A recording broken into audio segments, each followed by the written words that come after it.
अस्सलाम वालेकुम, good morning. मैं हूँ माया खान और मैं हूँ शाहजेब अहमद और आप हैं हमारे साथ बराहे रास्त सुबह सवेरे पाकिस्तान में। और आज मैं बहुत खुश हूँ। वाह वाह, क्यों खुश हैं इतनी आज? मैं बहुत खुश हूँ। पहली खुशी, मुल्तान सुल्तान ने अपनी सीट पक्की कर ली। I am so happy. वाह वाह वाह वाह, क्या बात है। क्या दूसरी खुशी किस बात की? दूसरी खुशी इस बात की है कि इस वक्त आपको भी पता है और मुझे भी पता है, लेकिन देखने वालों को नहीं पता कि आज सबसे बड़े पाकिस्तान में उनके लिए क्या सरप्राइज है। मैं शादी के गाने गा रही हूँ। आप शादी के गाने गा रहे हैं और हम सब भी बड़े एक्साइटेड हैं उनसे मुलाकात करने के लिए। आज हमारे एक बड़े खास मेहमान होंगे सुबह सवेरे पाकिस्तान में, जिनसे आपकी मुलाकात करवाई जाएगी अब से कुछ देर बाद। और आपको ये बताते चलें कि वो रिश्ता इज़्दिवाज में से मुंसलिक हो चुके हैं और साथ में ये उनका पहला इंटरव्यू होगा किसी भी मॉर्निंग शो में। बहुत सारी उनसे बातें होंगी और यकीनी तौर पर आप समझ गए होंगे क्योंकि वो टॉप ट्रेंड भी कर रहे हैं, चाहे ट्विटर हो, फेसबुक हो, कोई सोशल मीडिया प्लेटफॉर्म। बिल्कुल, बहुत खुश भी हैं और दुनिया को कह रहे हैं जिसने जलना है वो जले। अब ये कौन जल रहा है, किसको कह रहे हैं, किसकी तरफ इशारा है, ये तो उनसे मुलाकात होगी बनी पता चलेगा। लेकिन प्रोग्राम आगाज करते हैं शुभनामा के साथ। शायद सबसे पहले प्रोग्राम में इब्तिदा में हम बात करें वुज़रा की कारकर्दगी के हवाले से। बिल्कुल, वुज़रा की कारकर्दगी की बात इसलिए की जाएगी क्योंकि वज़ीर आज़म पाकिस्तान इमरान खान ने वफाकी वुज़रा की परफॉर्मेंस का रिपोर्ट कार्ड दे दिया है, जिसमें कोई नंबर 1 आया है, कोई नंबर 2 आया है, कोई नंबर 3 आया है। तो ये जो टॉप 10 है उनके बारे में अगर आपको हम बताएं तो वफाकी काबीना में वज़ारत मवासलात कारकर्दगी के लिहाज से नंबर 1 करार, यानी कि मुराद सईद नंबर 1 आए हैं। नंबर 1 हुए मुराद सईद साहब और दूसरे नंबर पर जो है जनाब वजीर मनसूबाबंदी असद उमर का दूसरा नंबर आया। मामले खुसूसी बराए इंसाद जो है गुरबत सानिया नश्तर का तीसरा नंबर रहा। और वजीर आजम इमरान खान की जानिब से शेख रशीद, खुसरो बख्तियार, शफकत महमूद, अब्दुल रज़ाक दाऊद और शीरी मजारी को भी उन्होंने बहुत अप्रिशिएट किया और तारीफी जो है सनाद भी जो है वो दी गई। बिल्कुल, लेकिन इसके साथ साथ एक हमारे वफाकी वजीर इत्तलात फवाद चौधरी साहब हैं जिनको टॉप 10 में भी जगह ना मिल सकी। वो टॉप 10 में भी नहीं आए। ये तो खैर वज़ीर आज़म पाकिस्तान इमरान खान ही जानते हैं, हमें क्या मालूम। साथ में आपको ये बताएं कि इमरान खान ये बोले कि तारीफ इस्नाद मिलने से वुज़रा की कारकर्दगी मजीद बेहतर होगी, उसमें निखार आएगा। और बड़ी अच्छी बात है अगर कोई भी जो वज़ीर है वो अच्छा काम करता है तो उसको अप्रिशिएट करना चाहिए इस तरीके से। और जिस तरीके से पॉइंट्स दिए जा रहे हैं, एक रिपोर्ट कार्ड दिया गया वज़ीर आज़म पाकिस्तान इमरान खान की जानिब से उनको अप्रिशिएट किया गया, ये वाकई बहुत अच्छा कदम है। मैं कहती हूँ वो वाली बात है ना कि एक दूसरे को आप अप्रिशिएट करें, उनकी परफॉर्मेंस बेहतर होगी और देखने वालों को भी होगा यार अच्छा इनको इस दफा अप्रिशिएट किया, कल को हमारा भी नंबर आ सकता है अप्रिशिएट करने के लिए। लेकिन अप्रिशिएट और भी करते हैं। कल आपने देखा वज़ीर आज़म इमरान खान ने चीनी यूनिवर्सिटी को भी इंटरव्यू दिया और कहा कि ताकतवर को कानून के कटेरे में ना ला सकने वाले मुल्क तबाह हो जाते हैं। बिल्कुल, मुल्क तबाह हो जाते हैं। सियासत में आने का फैसला मुल्क को करप्शन से पाक करना या करप्ट हुक्मरानों से निजात दिलाने का यही मकसद था वज़ीर आज़म पाकिस्तान इमरान खान का। ये भी उन्होंने इंटरव्यू में कहा। साथ में ये भी कहा कि वो पहले दिन से ये कहते हैं जब भी अफगानिस्तान का मामला का जिक्र आता है या अफगानिस्तान की बात होती है तो उन्होंने हमेशा वज़ीर आज़म पाकिस्तान इमरान खान ने यही कहा और हमने भी हमेशा यही सुना है उनके ये कहते हुए अल्फाज कि अफगानिस्तान के फौजी हल के वो मुखालिफ रहे हैं। फौजी हल अफगानिस्तान का नहीं हो सकता। साहब ने अफगान अवाम आज़ाद ख्याल लोग हैं, वो बैरूनी हुक्मरान को नहीं मानते हैं। वहाँ खाना जंगी खत्म हो चुकी, इंसानी बहरान का हल नागुज़ीर है और वाकई ऐसा है।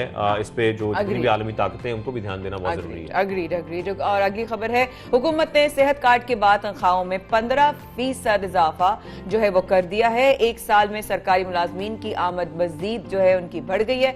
वफाकी वजीर इत्तलात फवाद चौधरी का कहना है कि मुल्क की मईशत अपने पांव पर खड़ी हो रही है। यानी कि एक तरफ हमने ये देखा कि सेहत कार्ड दिया गया और जिस पर लोग बहुत खुश थे, साथ में अगर सरकारी मुलाजमीन की तनख्वाहें 15% बढ़ा दी गई हैं तो खुशी दुबाला हो गई। Not bad. तमाम इकदाम इसी मंशूर को सामने रखने के लिए ऑब्वियसली उनको रखकर किए गए हैं कि ताकि जो है इस्लामी फलाही रियासत इसको बना रहे हैं और ताकि पाकिस्तान जो कि इमरान खान वज़ीर आज़म पाकिस्तान का जो विजन है कि पाकिस्तान को इस्लामी फलाही रियासत बनाया जाए। लेकिन सहरा में क्या हो रहा है? बिल्कुल, यहाँ तो रेस लगी हुई है मैचेस में और मैच जीतने की रेस है, लेकिन एक और रेस भी चल रही है चोलिस्तान के सहरा में। आपको बताएं सहरा में स्पीड और तवाज़ुन बरकरार रखने का एक इम्तिहान चल रहा है। चोलिस्तान जीप रैली का शानदार आगाज हुआ है और 3 मुख्तलिफ कैटेगरीज में 140 गाड़ियां शरीक हैं। साथ में 6 खवातीन भी किस्मत आजमाई कर रही हैं इस बार। और मेगा इवेंट में मोटरसाइकिल रेस का भी इनेकाद किया जाएगा। तो ये इवेंट अभी चलेगा और इसमें मुख्तलिफ रेसेस हम देखते हैं। कुछ ऐसे नाम हैं जिनको हम हर दफा जीतते हुए देखते हैं चोलिस्तान जीप रैली में। हैं, लेकिन हम उम्मीद करते हैं कि जो बाकी इस दफ़ा पार्टिसिपेंट्स हैं वो भी खूब मेहनत करें, पूरी कोशिश करें और जान लड़ा दें इस जीप रैली में कामयाबी समेटने के लिए। तो हमें इंतजार रहेगा, बिल्कुल रहेगा। और जैसे आपने कहा कि आप जान लगा दें और हम इंशाल्लाह दुआ करेंगे कि आप लोगों के तमाम जितने भी इस वक्त अपडेट्स होंगी वो हम सबसे पहले पाकिस्तान में दिखाएंगे, सारी दुनिया को पता चले कि पाकिस्तान कितना हैपनिंग मुल्क है माशाल्लाह से। ये स्पोर्ट्स का इनकाद होना, ये चीज़ें सारी अरेंज होना, इनकी मैनेजमेंट होना, ये पाकिस्तान की तरक्की के लिए और उसकी इमेज के लिए एक बहुत अच्छा रोल अदा कर रही है। ऑब्वियसली सुबनामा में ये सब कुछ हो गया, लेकिन अगला सवाल शाहजेब जो सेगमेंट है हमारा मुझे आपसे करना है और वो ये है कि मुसलसल जो है वो खबरें हम सुन रहे हैं आलमी मंडी के हवाले से, तेल महंगा हो गया, तेल महंगा हो गया, तेल महंगा हो गया। Reason and what is happening? बिल्कुल बहुत कुछ हो रहा है इस वक्त। और जब हम बात करते हैं खाम तेल की आलमी मंडी की, तो किस तरीके से तेल महंगा होता जा रहा है और हर एक के ज़हन में सिर्फ एक सवाल आता है कि तेल महंगा होने की वजूहात क्या हैं, क्या वजह है कि मुसलसल कीमतों में इजाफा हो रहा है, क्या वजूहात हैं कि ये कीमतें रुकने का नाम नहीं ले रही। क्योंकि हम जब बात करते हैं माया पाकिस्तान की कि पाकिस्तान में तेल की कीमतें बढ़ रही हैं, पेट्रोलियम के जो मसनूआत हैं उनकी कीमतों में इजाफा हो रहा है, लेकिन ऐसा नहीं है। दुनिया भर में इस वक्त देखा जा रहा है जिस तरीके से होर्डिंग की जा रही है, जिस तरीके से तेल की कीमतों में इजाफा हो रहा है, इसका अमेरिका भी शिकार है और अमेरिका में भी तेल की कीमतों में इजाफा हो रहा है, दुनिया भर के ममालिक में तेल की कीमतों में इजाफा हो रहा है। तो शाहजेब मेरा एक सवाल है आम इंसान वाला, तो क्या है नहीं अवेलेबिलिटी में कमी आ गई है, मौजूद नहीं है, बन नहीं रहा है, या जखीरा हो रहा है, क्या व्हाट इज एग्जैक्टली हैपनिंग? असल में अगर हम पूरी इस सिचुएशन की बात करें और आपको बताएं तो सबसे पहले तो आपको ये बताएं कि हम जिस तरीके से इजाफा देख रहे हैं, अमेरिका के तेल ज़खायर कम होने से आलमी मार्केट में खाम तेल की कीमतें बढ़ गई हैं और अमरीकी WTI खाम तेल की कीमत में 30 सेंट का इजाफा हुआ है, जिसके बाद फी बैरल कीमत $89.66 पर पहुंच गई। और अगर इसके साथ साथ आपको ये बताएं कि बरतानवी ब्रेंट खाम तेल जो है वो 77 सेंट महंगा होकर $91.55 फी बैरल का होगा। लेकिन क्या आपको ये मालूम है कि इसमें इतनी तेजी से इजाफा क्यों हो रहा है, क्या वजूहात है, जिस तरीके से हम जिक्र कर रहे थे। और अगर आपको ये नहीं मालूम तो हम कोशिश करते हैं कि कुछ डिटेल्स आपके साथ शेयर करें। जैसे कि कुछ ये खबरें सामने आ रही हैं जो माहिरीन बता रहे हैं। माहिरीन का ये कहना है कि इस मुसलसल इजाफे के पीछे ना सिर्फ रिवायती अवामिल शामिल हैं, जैसे कि हम ये जिक्र करते हैं कि ओपेक ममालिक की कारकर्दगी वगैरह, ओपेक ममालिक में तकरीबन 15 ममालिक आते हैं। अच्छा, बिल्कुल इसमें कोई भी है, ईरान, इराक भी है, साथ में वो तमाम जो गल्फ कंट्रीज हैं या वो तमाम ममालिक जो कि तेल दुनिया भर को सप्लाई करते हैं, वो इसमें तकरीबन 15 ममालिक हैं। ये ऑर्गेनाइजेशन है एक जो पेट्रोलियम एक्सपोर्ट की, तो इसमें ये तमाम 15 ममालिक हैं। कुछ इनके हवाले से भी कहा जा रहा है कि इनकी जो कारकर्दगी है इस वजह से भी पेट्रोलियम मसनूआत की कीमतों में इजाफा हो रहा है। तो 2020 में जो किया गया, जो उसकी कीमतें बढ़ाई गई हैं, उसको स्टॉप किया गया, उसकी क्या वजह थी? बिल्कुल, जो 2020 का आपने जिक्र किया गया है, 2020 के बारे में जो हम सोचते हैं सबसे पहले हमारा जिक्र आता है पेंडेमिक यानी कि कोविड का। उसकी वजह से भी हमने देखा कि बहुत ज्यादा कीमतों में इजाफा हुआ। यानी कि अगर हम बात करते हैं जो अवामिल इसमें शामिल है, इसमें एक कोविड-19 का भी फैक्टर है। लेकिन इसमें जब हम ये बात करें कि इसमें तेल पैदा करने वाली जो कंपनियां हैं, इनकी एक पूरी नई हिकमत अमली भी शामिल है। यानी कि सिर्फ कोविड-19 ही प्रॉब्लम नहीं है और सिर्फ जो हम जिस तरीके से देख रहे हैं ओपेक की कारकर्दगी नहीं है, कुछ ऐसे भी अवामिल शामिल हैं कि जो कंपनियां हैं वो भी पूरी नई हिकमत अमली तैयार कर रही हैं, एक नए तरीके से सामने आ रही हैं। तो जो अमेरिकन डिफेंस एनालिस्ट हैं उन्होंने एक बात ये भी कही कि अगर रूस हमले से आलमी माशत मुकम्मल तौर पर तब्दील हो जाएगी, अगर ये सूरत हाल आती है, तो क्या ये इस तरह के किसी वक्त के लिए हमें तैयार किया जा रहा है? क्या कोई अलग एक वक्त आने वाला, कोई दौर आने वाला, कोई फेज आने वाला, कोई एज आने वाली है कि जिसके लिए हमें मेंटली या हमें वक्त से पहले साइंस दिए जा रहे हैं? देखिए माया, आपने बहुत अच्छा इस वक्त पॉइंट उठाया, क्योंकि हम जब अपनी मुल्की सियासत की बात करते हैं, हम वो बयानात की सियासत में लगे हैं, वही फजूल बातों में लगे हैं, फजूल किस्म की सियासत हमारे मुल्क में चल रही है, इसकी टांग खींचना, उसको नीचे गिराना और खुद आगे बढ़ना, इलेक्शंस और फला चीजें। लेकिन हमें ये सोचना चाहिए कि दुनिया किस तरफ जा रही है, मामलात किस तरफ बढ़ते जा रहे हैं, जो तेल की कीमतें उसमें जो इजाफा हो रहा है, इसकी वजूहात क्या है। क्योंकि जैसे कि माया जिक्र कर रही हैं, कुछ ऐसी ताकतें हैं जो कि इस वक्त कहा जा सकता है, जैसे कि यूक्रेन का जिक्र किया जाता है और यूक्रेन की इस वक्त जो खबरें हैं वो गर्दिश कर रही हैं बहुत ज्यादा, और साथ में ये बताया भी जा रहा है, ये खदशा भी जाहिर किया जा रहा है कि यूक्रेन पर हमले से तेल की कीमत $120 फी बैरल तक पहुंच सकती है। यानी कि अगर ये रूस की जानिब से हमला किया जाता है तो उससे भी फी बैरल जो कीमत है उसमें इजाफा हो सकता है। यानी कि हम आपको जिक्र कर रहे थे $91 का, ये $120 फी बैरल पर जा सकती है, लेकिन तकरीबन $30 का इजाफा है फी बैरल में। इसका मतलब है रूस पूरी दुनिया की मार्केट में जो खलल डालने की सलाहियत रखता है। शायद इतना बड़ा रूस के पास ये ताकत है है, क्योंकि जिस तरीके से हम OPEC कंट्रीज का जिक्र करते हैं, एक रूस भी बहुत बड़ा सप्लायर है तेल की कीमतों का, और रूस के पास कह लें कि ये सलाहियत है कि वो कंट्रोल कर सकता है, और जिस तरीके से जखीरा भी किया जा सकता है, जखीरा करने के बाद भी कीमतों में इजाफा किया जा सकता है। ये तो बहुत बड़ी प्रॉब्लम है दुनिया भर में, जिस पर हम सबको, मेरे ख्याल में जो हमारे इस वक्त तमाम सियासतदान हैं, जो लीडरान हैं, उनको भी सोचना चाहिए कि ये कीमतों में जो इजाफा हो रहा है, हम सिर्फ बात करते हैं महंगाई की, महंगाई बढ़ गई, कीमतें बढ़ गई, लेकिन जो वजूहात सामने आ रही हैं उस पर भी हमें ध्यान देने की बहुत जरूरत है, ताकि इसको मुस्तकबिल में कुछ कंट्रोल किया जा सके। Exactly. क्या साइंस है, हमें उन साइंस को समझने की जरूरत है। जो सामने नजर आ रहा है, क्या वही वजह है या वजह कुछ और है? आने वाले वक्त में ये बताएंगे, लेकिन साथ में हम ये भी जिक्र करते हैं कि अक्सर कुछ ऐसे फ्रेंचाइजेस हैं, कुछ ऐसे ब्रांड्स हैं बड़े, जो फूड चेन्स हैं बहुत बड़ी, वो ये जिक्र कर रही है कि आलू नहीं मिल रहा। यानी कि बहुत सारे फैक्टर्स हैं। अगर हम किसी जंग का जिक्र कर रहे हैं, किसी बड़ी जंग का जिक्र कर रहे हैं, तो ये तमाम फैक्टर्स आपके ज़हन में जरूर आएंगे कि अगर आलू की किल्लत पैदा हो गई तो इसकी क्या वजह है। तो क्या आलू बनना बंद हो गए? क्या आलू पैदा होना बंद हो गए? ऐसा तो नहीं है, लेकिन क्या वजूहात है, क्या किया जा रहा है, व्हाट इज द, वही ना कि वो स्टोरी बिहाइंड द स्टोरी क्या है, वो पीछे की क्या कहानी है, वो थॉट प्रोसेस कहां से आ रहा है, वो किस तरफ से खबर आ रही है और वो क्यों आ रही है। और फिर इसी के साथ ये भी कहा जा रहा है कि अगर रूस पर पाबंदियां आयद की जाती हैं तो साथ में दुनिया भर में अजनास की सप्लाई मुतासर हो सकती है। आने वाले दिनों में आलमी मार्केट में मजीद क्या उतार चढ़ाव आएगा, जैसे कि माया कह रही थी, ये तो वक्त ही बताएगा। लेकिन मेरे ख्याल में तमाम लोगों को, पाकिस्तान में भी वो तमाम लोग जो सर जोड़कर बैठना, जिनका बहुत जरूरी है, इन मामलात पर बात करना बहुत जरूरी है, ताकि इन मामलात का पहले से हम अगर कुछ अपना कोई वर्क करेंगे, कोई होमवर्क करेंगे, तो शायद इससे बचा जा सकता है, या एटलीस्ट बातचीत आगे बढ़ाई जा सकती है। हमारा मकसद था कि हम एक आम इंसान की तरह, इमाम पाकिस्तान की तरह, हम आपसे डिस्कस करें, आप लोगों के सामने एक इशू रखें जो कि हम समझते हैं बहुत अहम है और लोगों को इस बारे में आगाही पता होना चाहिए इस वाले से। और अब आगे बढ़ते हैं प्रोग्राम में। आप लोगों ने ऑब्वियसली सोशल मीडिया पर भी देखा होगा एक ऐसी खातून जो कि बड़ी टैलेंटेड हैं, और उन्होंने PSL 1 के जो उसका लॉन्च होता है उसमें फिर उन्होंने परफॉर्म भी किया था, if I am not mistaken. उनके वन ऑफ द इंटरव्यूज में मैंने सुना भी था। लेकिन खवातीन बहुत कम नजर आती हैं। ये जो स्पेशल बड़ा वाला ढोल जो होता है ना, इसका वेट अपने आप में बहुत ज्यादा होता है, तो स्पेशली पीपल लाइक मी जो बहुत ज्यादा वेट नहीं उठा सकते हैं, उनके लिए अलग से डिजाइन होता है। तो शाहजेब ने हमें जो है सरप्राइज दिया है, और एक वाकई ये ढोल बड़ी भारी होती है, बहुत भारी होता है, कंधे पे लटका कर इस ढोल को बजाना बड़ा मुश्किल है। लेकिन मुझे किसी ने कोशिश की, रिश्मा मरियम ने, कि ये ढोल बजाई कैसे जाती है, तो आपको दिखाते हैं।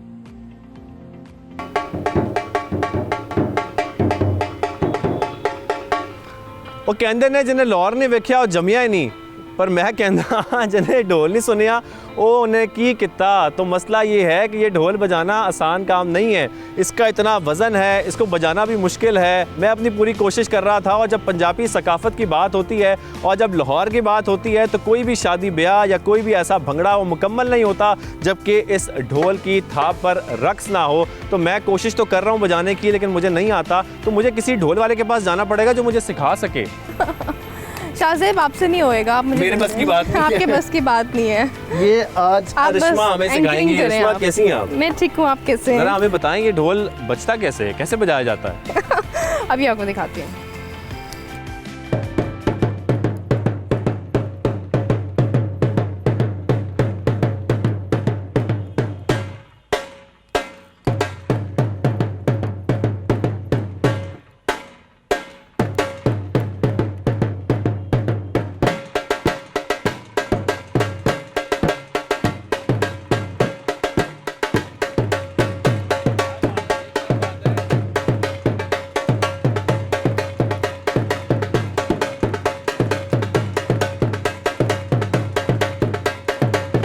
तमाम मोहल्लों में दूर दूर तक इस ढोल की आवाज आती है। रिश्मा कैसी हैं आप? जी मैं ठीक हूँ, आप ठीक ठाक है। ये खैर मैं तो देख के हैरान रह गया हूँ, इतनी आपकी एक्सपर्टीज है इस ढोल में। जब हम ढोल के बारे में सुनते तो हमारे ज़हन में वही ढोल बाजा बारात जो पंजाब में होता है और मर्द हजरात आते हैं। हमने कभी ख़वातीन को नहीं देखा ऐसे ढोल बजाते हुए।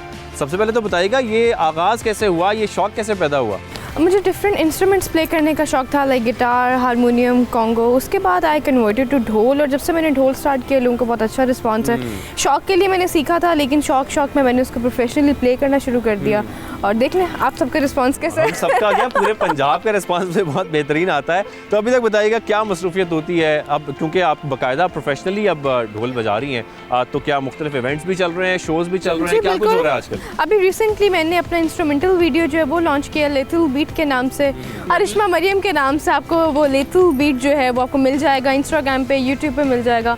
उसके अलावा अभी नाउ डेज़ में फैमिली में एक शादी उस पर आई हुई थी कराची, तो मैंने कहा फिर आप सबसे भी मुलाकात कर ही ले। सकाफत है वो अब आप कराची में ले आई। जी बिल्कुल मैं ले आई हूँ। अब मैंने वापस पंजाब नहीं जाना, मैं पंजाब नहीं जाऊंगी, मैं यहीं पर रहूंगी, सारे भंगड़ा यहीं करवाऊंगी। तो अब वैसे तो हम जब ढोल का जिक्र करते हैं, कोई भी शादी हो पंजाब की, वो ढोल के बगैर मुकम्मल ही नहीं होती है। देखिए जहाँ पे लड़कियाँ हैं वो मेल ढोल वाले के साथ उतना एंजॉय नहीं कर पाती हैं। अब क्या होता है, मैं दरमियान में होती हूँ, मेरी सराउंडिंग सारी लड़कियाँ और वो भंगड़ा कर रही हैं, तो वो उनको एक मतलब इजी जोन मिल जाता है, कंफर्ट जोन मिल जाता है, उतना वो मेल ढोल वाले के साथ एंजॉय नहीं कर पाती हैं। हमारी बहुत सारी शादियाँ ऐसी जहाँ पे हमारा वो पर्दे का बहुत किया जाता है कि जी मैंने लहदे हैं, लेडीज़ें लहदे हैं, और वहाँ पे बिल्कुल भी आप नहीं जा सकते हैं, वहाँ पे वो मुझे प्रेफर करते हैं। तो मुझे बताइएगा, शादी में जब आप जाती हैं, लोग जाहिरी बात है वो बड़े हैरान होते होंगे आपको देखकर कि भाई एक लड़की है ढोल उठाए, एक ढोल बजा रही है, कैसा रिस्पांस होता है लोगों का साथ में? अभी तो मैंने देखा है, मुझे देखकर बहुत सारी डमी लड़कियां भी आ गई हैं। तो वो क्या होता है, जब वो किसी के इवेंट पे पहुंचती हैं, जब वो प्ले नहीं कर पाती हैं, तो वहाँ पे ना अब गॉसिप शुरू हो जाती है। रिश्मा को बुला लेता, थोड़े ज्यादा पैसे खर्च कर लेते, उसको कांटेक्ट कर लेना था। तो वहाँ पे शादी में गॉसिप स्टार्ट हो जाती है कि ये लगता है रिश्मा को अफोर्ड नहीं कर सकते, इसलिए इन्होंने फेक ढोल वाली क्या रिश्मा की इतनी डिमांड बढ़ चुकी है कि हर शादी की जरूरत बनती जा रही है पंजाब में खासतौर पे। ये पहली बीट तो हो गई भंगड़े की, और कौन सी सकाफती बीट्स हैं जो आप आज हमें सुनाएं? मैं आपको मिक्स प्ले करके सुनाऊंगी, प्लीज।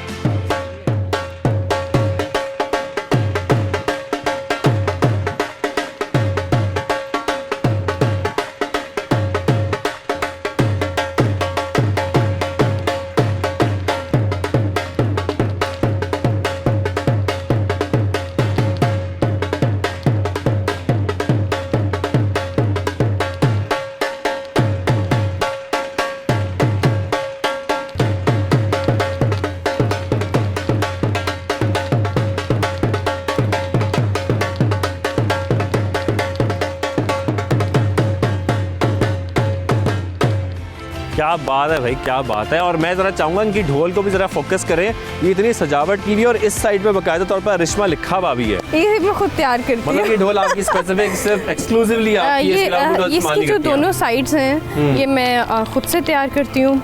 बाकी जो पार्ट है इसका, इसको किनारी बोलते हैं, इसको पुड़ा बोलते हैं, इसको हमारी देसी लैंग्वेज में बोला जाता है धामा। ये इसकी जो है, ये इसकी आप डेकोर नहीं है, ये इसकी बेसिकली इसको ट्यून करती है ये। अच्छा, साथ में ये बताएं कि आजकल जिस तरीके से हम देख रहे हैं बहुत सारे जो नए नौजवान आ रहे हैं, लड़कियां भी आ रही हैं, मुख्तलिफ इंस्ट्रूमेंट्स बजा रही हैं, आगे आप पे क्या प्लान्स हैं? किस किस्म का म्यूज़िक प्रोड्यूस करना चाहती हैं? क्या ढोल को आप चाहती हैं कि इस लेवल पर ले जाया जाए जहाँ पर आज तक ये कहीं नहीं गया? अच्छा जी, सबसे पहले मैं ये कहना चाहूँगी, जो बंदियाँ अभी जंपिंग हो रही हैं इंस्ट्रूमेंट में, इंस्ट्रूमेंटल चीज़ों में या मॉडलिंग में या एक्टिंग में, किसी भी चीज़ में, सबसे पहले प्लीज़ आप लोग अपनी स्टडीज़ कंप्लीट करें या मेरी तरह साथ कंटिन्यू कर लें। फैमिली सपोर्ट के साथ आएँ। जब आपका फैमिली का सपोर्ट आपके साथ होता है, यू कैन डू एनीथिंग। जब आपका फैमिली का सपोर्ट साथ नहीं होता है, फिर आपको पूरी ज़िंदगी धक्के ही मिलते हैं, फिर आप कहीं नहीं पहुंचते हैं। तो आई मस्ट से आप पहले फैमिली सपोर्ट के साथ आएँ और किसी अच्छे टीचर से सीखें, क्योंकि मेरी ढोल सीखने में बहुत ज़्यादा मेहनत थी। किसी फेमस नाम के पास ना जाएं, क्योंकि स्टार्टिंग में जब मैंने अपने टीचर्स को मैंने कहा कि जी मुझे सिखाएं, तो वो नहीं सिखाते थे। तो मैंने बहुत मेहनत की है सीखने में। तुम्हारी फेवरेट बीट केड़ी है? मेरी फेवरेट बीट धमाल। धमाल अभी जो आपने शुरू में किया था, ज़रा वो हमें दोबारा सुनाएं कि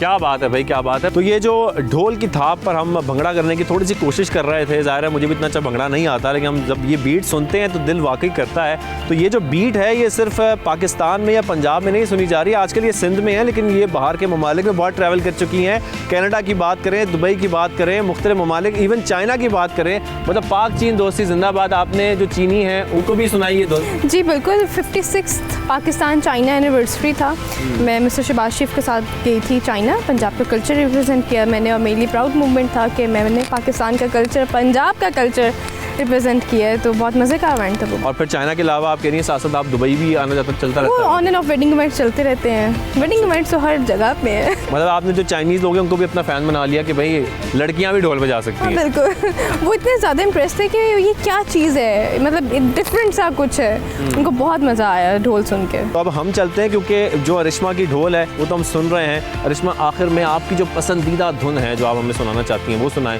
ताकि मैं भी उसको सुनूं और एंजॉय करूं, हमारे जो नाज़रीन है वो भी साथ साथ सुनें।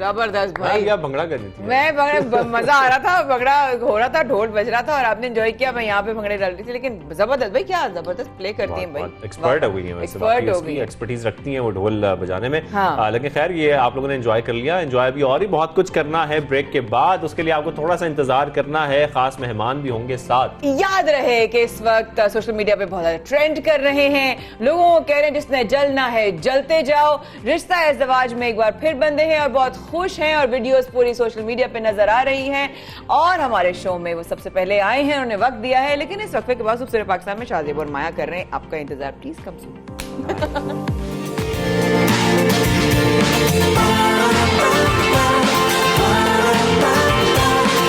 सुबह सवेरे पाकिस्तान,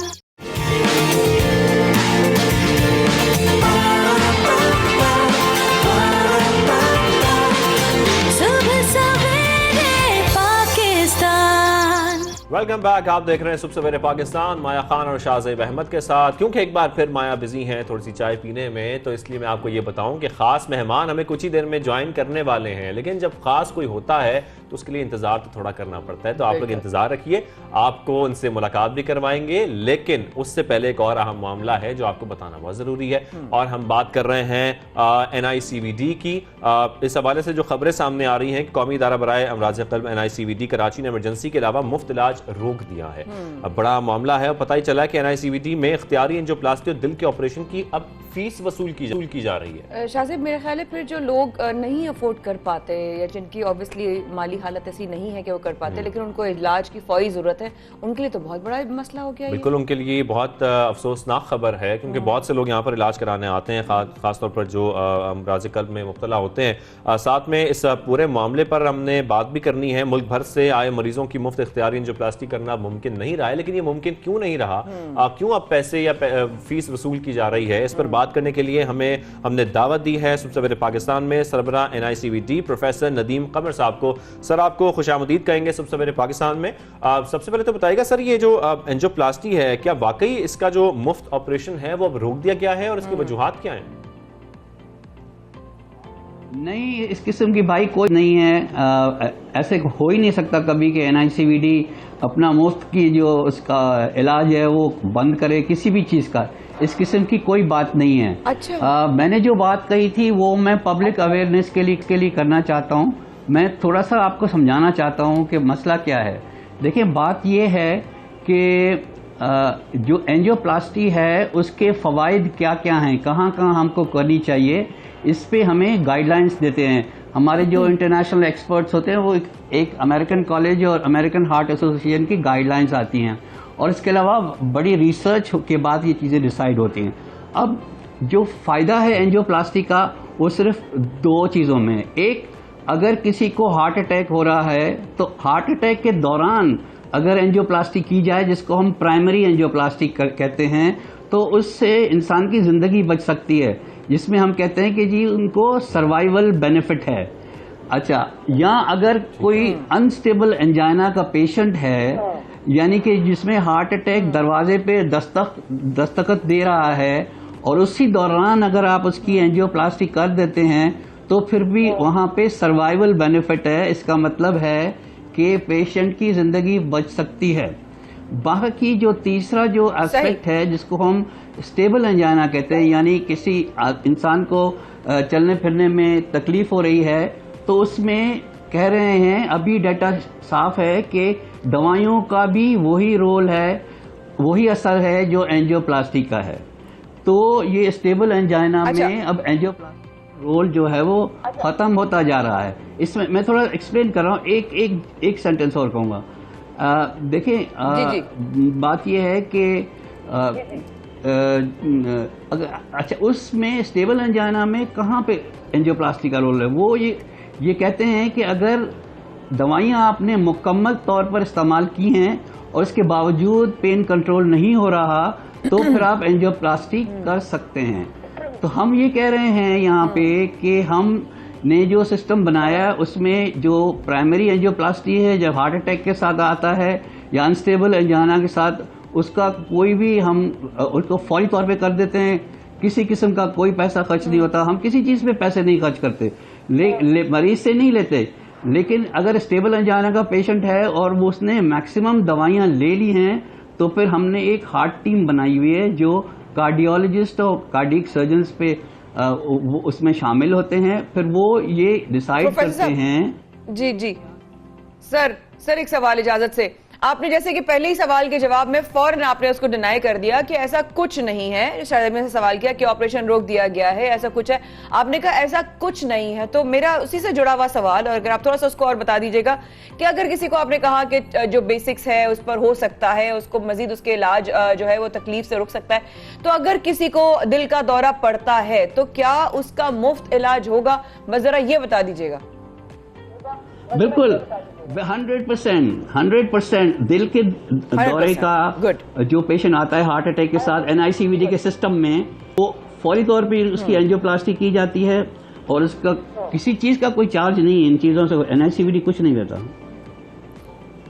अच्छा डॉक्टर साहब, यानी कि फिर हम यहाँ पर ये कह सकते हैं, जो मुझे आपकी बात से समझ आई है बात, कि इख्तियारी एंजियोप्लास्टी जो है वो अब करना मुमकिन नहीं रहेगा। नहीं, मैं ये कह रहा हूं कि हम साइंटिफिक डाटा को फॉलो करेंगे। इलेक्टिव एंजियोप्लास्टी में हम साइंटिफिक डाटा को फॉलो करेंगे। पहले दवाइयों का इस्तेमाल करके देखेंगे, अगर दवाइयां बिल्कुल नाकाम हो जाती हैं तो फिर हम उनकी एंजियोप्लास्टी करेंगे। अच्छा, बिल्कुल ठीक है। तो सर ये बताइएगा साथ साथ कि प्रोफाइलिज है या स्ट्रोक का जो इलाज है वो भी फ्री ऑफ कॉस्ट किया जाएगा, या उसमें कोई कॉस्ट इन्वॉल्व होगी, या उसके बाद हाँ या उसकी फीस ली जाएगी? प्लीज। कोई नहीं, देखिए मैं बता रहा हूँ, किसी भी ट्रीटमेंट में कोई रकम इन्वॉल्व नहीं होगी। फालिज का इलाज हमारा माशाल्लाह बहुत अच्छा चल रहा है। वो प्रोग्राम हमने इस वक्त 12 केसेस कर लिए हैं, कामयाब 12 लोगों का स्ट्रोक हुआ हमारे पास आए, और हमने जो है उनकी दिमाग में उनकी शरियानी खोल दी और वो बिल्कुल नॉर्मल हो गए। किसी किस्म का कोई चार्ज नहीं किया गया, मरीज से कुछ नहीं लिया गया, न लिया जाएगा। अच्छा प्रोफेसर साहब, साथ में आपको जो फैक्ट्स एंड फिगर्स हैं वो शेयर कर सकते हैं हमारे साथ कि NICVD में जो यौमिया दिल के कितने ऑपरेशन इस वक्त हो रहे हैं, और क्या कुछ ऐसा गौर किया जा रहा है? क्योंकि हमारे पास कुछ ऐसी खबरें आ रही थी, तो मैंने कहा मैं आपसे जरूर इस पर रहनुमाई चाहूंगा कि इसको महदूद किया जा रहा है। नहीं, महदूद नहीं किया जा रहा। देखिए, महदूद किसी भी चीज को नहीं किया जा रहा। जहां जहां साइंटिफिकली उसकी इंडिकेशन बनती है हम उसको करते हैं और फ्री ऑफ कॉस्ट करते हैं हर चीज को। किसी चीज को महदूद नहीं किया गया, हर चीज जो उसी तरह से चल रही और फ्री ऑफ कॉस्ट चल रही है। अल्हम्दुलिल्लाह।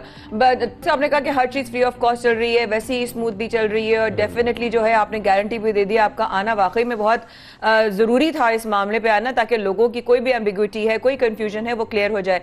बच्चों के दिल का ऑपरेशन भी उसी में काउंट होगा, जैसे कि आपने कहा फ्री ऑफ कॉस्ट होगा? बिल्कुल बच्चों के दिल का ऑपरेशन तो हम किसी तरीके से कर्टेल नहीं कर सकते, क्योंकि हम पाकिस्तान का तकरीबन आप ये कह सकते हैं कि वाहिद सेंटर है जो इतने लार्ज नंबर ऑफ सर्जरीज और इतने लार्ज नंबर ऑफ प्रोसीजर्स 100% इतने मरीज देखते हैं। अग्रीड तो किसी तरीके से कम। अच्छा डॉक्टर साहब, एक बड़ा अहम सवाल डॉक्टर साहब, कि इस तरह का जो कंफ्यूजन आपने पहले सवाल के जवाब में कहा, ये मैंने नहीं कहा था, तो ये कंफ्यूजन सारा क्रिएट क्यों हुआ? मैं आपको एक्सप्लेन की ये बात मैं तो पब्लिक अवेयरनेस की बात कर रहा था कि इलेक्टिव एंजियोप्लास्टी जो है ना, उसके फ़वाइद अब डाटा शो कर रहा है कि इतना नहीं है। वो इलेक्टिव एंजियोप्लास्टी वो होती है जो आते हैं ना, एक तो प्राइमरी होती है, वो उसका कोई इशू नहीं, एक अनस्टेबल अंजाना, और कहते हैं कि सर्वाइवल बेनिफिट है वहाँ पे। लेकिन इलेक्टिव एंजियोप्लास्टी जिसको आप कहते हैं, जिसको में आम मरीज आता है जिसको दर्द हो रहा है चलने फिरने से, उसका फॉरन एंजियोप्लास्टी नहीं करनी चाहिए। ये साइंटिफिक डाटा कहता है कि उनको दवाइयों पे ट्राई करें आप पहले, अगर दवाइयाँ नाकाम हो जाती हैं तो फिर उसकी एंजियोप्लास्टी करें। सारा दुनिया में डाटा जो आ रहा है ना, वो ये आ रहा है इसी। हाँ, मैं वो एक पब्लिक अवेयरनेस की बात कर रहा था जिसको ये समझा गया कि मैं रिस्ट्रिक्ट कर रहे हैं। हम रिस्ट्रिक्ट नहीं कर रहे हैं किसी चीज को भी। जहाँ इंडिकेशन होगी, जहाँ साइंटिफिक डाटा होगा, वहाँ हम करेंगे, फ्री ऑफ कॉस्ट करेंगे। बिल्कुल बिल्कुल। बहुत शुक्रिया। हमारे साथ सरबरा NICOD प्रोफेसर नदीम कमर साहब हमारे साथ मौजूद थे और आपने आकर रहनुमाई की, आपने क्लियर कर दिया कि भाई ऐसा कुछ भी नहीं है, अफवाहें इस तरह की ना उड़ाएं। Thank you so much for your time professor साहब कि आप आए और आपने हमें क्लियर कर दिया कि ऐसा कुछ नहीं है, कि लोगों के लिए हम परेशान हो गए थे, कैसे लोग अफोर्ड करेंगे, कैसे उनकी बीमारियों के साथ वो जिएंगे, उनके लिए तो एक उम्मीद की किरण थी, वो भी अगर बंद हो जाएगी तो क्या होगा। थैंक यू सो मच, आपने आके हर तरह से हर पहलू लोगों के लिए जानना बहुत जरूरी था कि अभी भी NICVT में आपका जो इलाज है, खासतौर पर जो दिल के अमराज लोग हैं, उनका फ्री इलाज हो रहा है और वैसे ही मुसलसल हो रहा है। वहां पर अभी भी तमाम पेशेंट्स आ रहे हैं, सब कुछ वैसे ही चल रहा है, बच्चों का इलाज भी वैसे ही हो रहा है, एंजियोप्लास्टी भी वैसे ही हो रही है, तो कोई ऐसी बात नहीं है। तो ये तो बात हो गई NICVT की।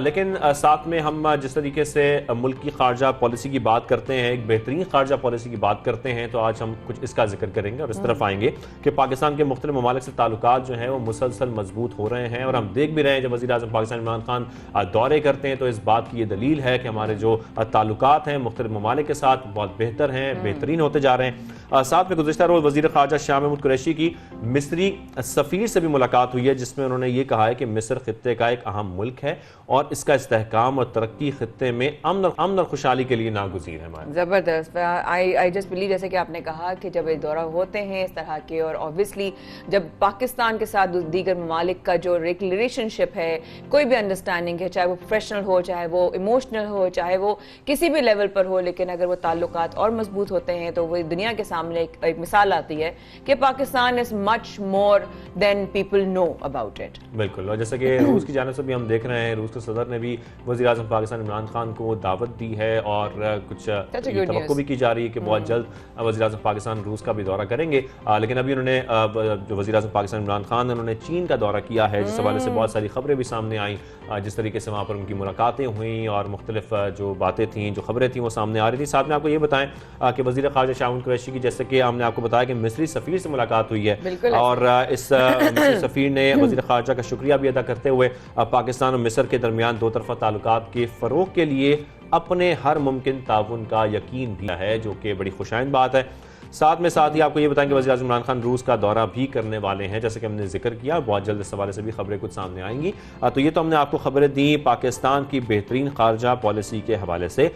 अब हम वापस आते हैं और आपके साथ, जैसे कि हम जिक्र करते रहते हैं मुख्तलिफ लोगों का, तो कोई एक शख्स ऐसा भी है जिसको हम सियासत में भी देख रहे हैं, जिनको हम सिंगिंग में, उनकी गुलकारी तो हम सुनते रहे हैं, हम सबके बहुत पसंदीदा रहे हैं। माया, आपने भी उनके बहुत सारे गाने सुने होंगे। ओ कहंदी है सैया में तेरिया ये है उनका गाना, और उनके बहुत सारे ऐसे गाने जो हम बहुत इंजॉय करते रहे और पॉप म्यूजिक में, पाकिस्तानी पॉप म्यूजिक में ये उन नामों में आते हैं जिनके बारे में इनके गाने हमेशा पसंद किए जा रहे हैं। उनको अब मजीद शायद अब वक्त ना मिलता अपनी मसरूफियत की वजह से, बिकॉज उन्होंने साथ साथ अब सियासत में भी कदम रख लिया। हम बात कर रहे हैं जवाद अहमद साहब की कि उन्होंने सियासत में भी कदम रखा। क्यों, क्या वजह हुई, खाने में उनको क्या पसंद है, लाइफ में क्या पसंद है, घर उनका कैसा है, ये बहुत सारी चीजें शाहजेब हम जो है चाहेंगे कि। तो जवाद अहमद साहब के बारे में हमने बहुत सवालात जो उनसे किए गए, उनके क्या जवाबात मिले, ये आपको दिखाते हैं इस खुसूसी इंटरव्यू में।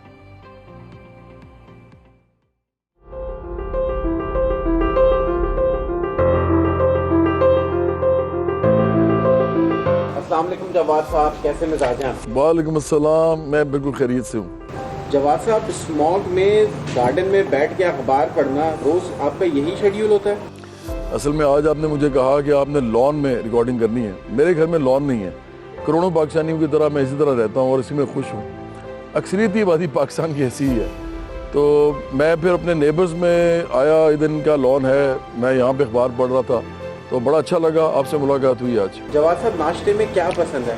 रोज़ कोई अलग फरमाइश करते हैं या कोई आम सा नाश्ता कर लेते हैं? अच्छा, मैं नाश्ता जो है ना बड़ा सिंपल करता हूँ। अंडे खाता हूँ, दही खाता हूँ और रोटी खाता हूँ और सालन कोई भी जो पिछले दिन का होता है वो खाता हूँ।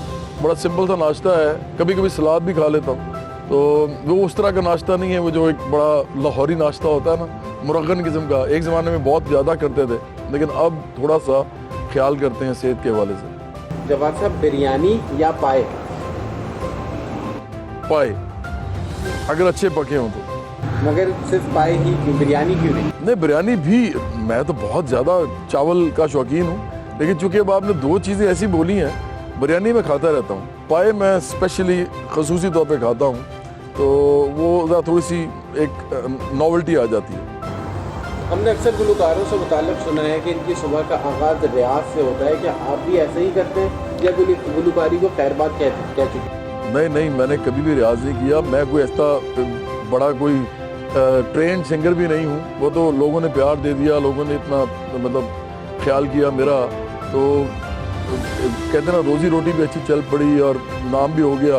लेकिन अब जो लोग आ रहे हैं ना, मैं समझता हूँ वो ज़्यादा अच्छे सिंगर्स हैं हमसे, हमारी लॉट से। हमने इस इंडस्ट्री बनाई, अपने खून पसीने से बनाई, ये बिल्कुल ठीक है, मैं भी उसमें से एक आदमी हूँ, मैं भी उसमें शामिल हूँ। लेकिन अब मुझे लगता है कि बेहतर लोग आ रहे हैं, तो रियाज मैं नहीं करता लेकिन मुझे यकीन है वो करते होंगे। सुबह के वक्त आपके लिए सबसे ज़्यादा ख़ास क्या है, मॉर्निंग वॉक या फिर अखबार या चाय? नहीं, मैं चाय सुबह सुबह नहीं पीता। मॉर्निंग वॉक की जगह मैं जो है वो ट्रेडमिल करता हूँ, या मैं कुछ एक्सरसाइजेज होती हैं जो आप ज़मीन पे लेट के कर सकते हैं, स्ट्रेचिंग की एक्सरसाइजेज होती हैं, वो करता हूँ। छुट्टी के दिन सुबह का आगाज़ कैसे करते हैं? खुद किचन का रुख करते हैं या घर वालों से ही नाश्ता बनाने का कहते हैं? नहीं, मैं खुद किचन में नहीं जाता, जो कि कोई अच्छी बात नहीं है। मेरे ख्याल में तमाम इंसानों को खाना बनाना आना चाहिए और कभी कभी उन सबको बनाना भी चाहिए। लेकिन शायद वो हमारा जो एक सेटअप है ना ईस्ट में और पाकिस्तान में भी ऑफ कोर्स, उसमें फिर मर्द जो है उनके ऊपर और तरह की जिम्मेदारियां डाली होती हैं, तो वो ट्रेन ही नहीं होते हम इस तरह। मैं चाहूँगा कि तमाम जो मर्द हैं पाकिस्तान के उसमें ट्रेन हों, और कई बार आपको घर से बाहर भी जाना पड़ता है, आपको कहीं और भी रहना पड़ता है, तो उसमें आपको मुश्किल ना हो। और वैसे भी अच्छा लगता है, खाना बनाना बड़ी खूबसूरत चीज़ है और खाना एक नेसेसिटी है, एक बेसिक नीड है इंसानों की। कोई ऐसा काम जो तमाम तर मसरूफियत के बावजूद लाजमी करते हैं, उसके लिए लाजमी वक्त निकालते हैं? मेरा ख्याल है कि मैं पढ़ने लिखने के लिए टाइम निकालता हूँ ज़रूर।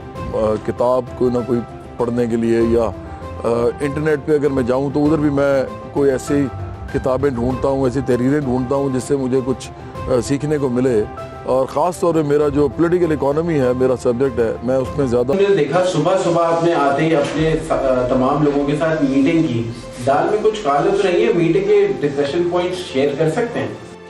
नहीं, हमारी जो पॉलिटिक्स है ना, हमारी सियासत में सारा मामला यही है कि हम ये कहते हैं कि इस मुल्क के अंदर दो किस्म के लोग हैं।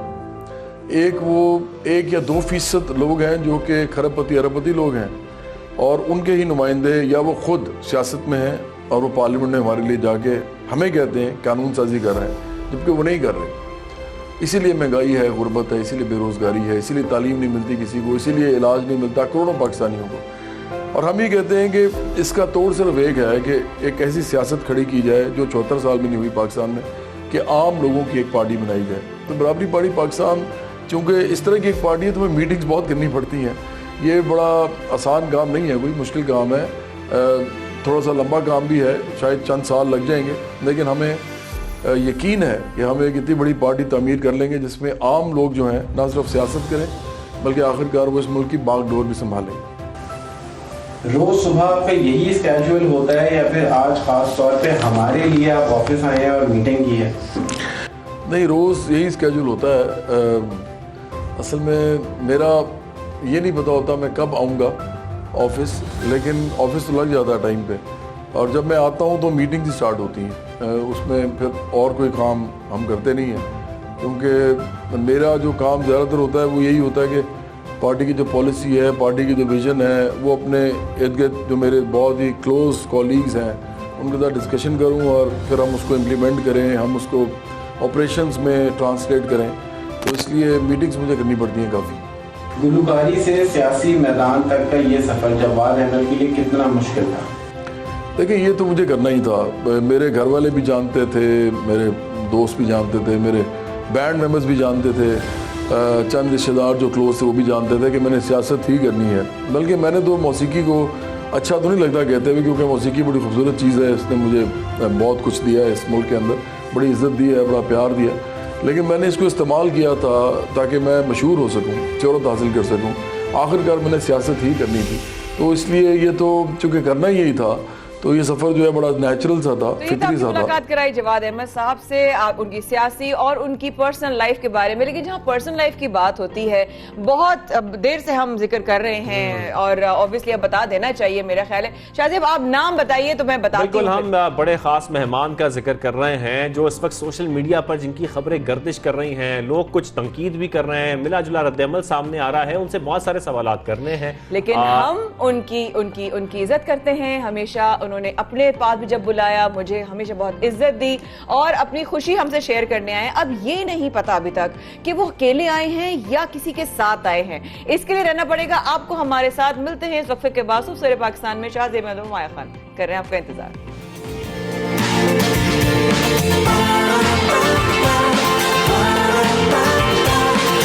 सुबह सवेरे पाकिस्तान।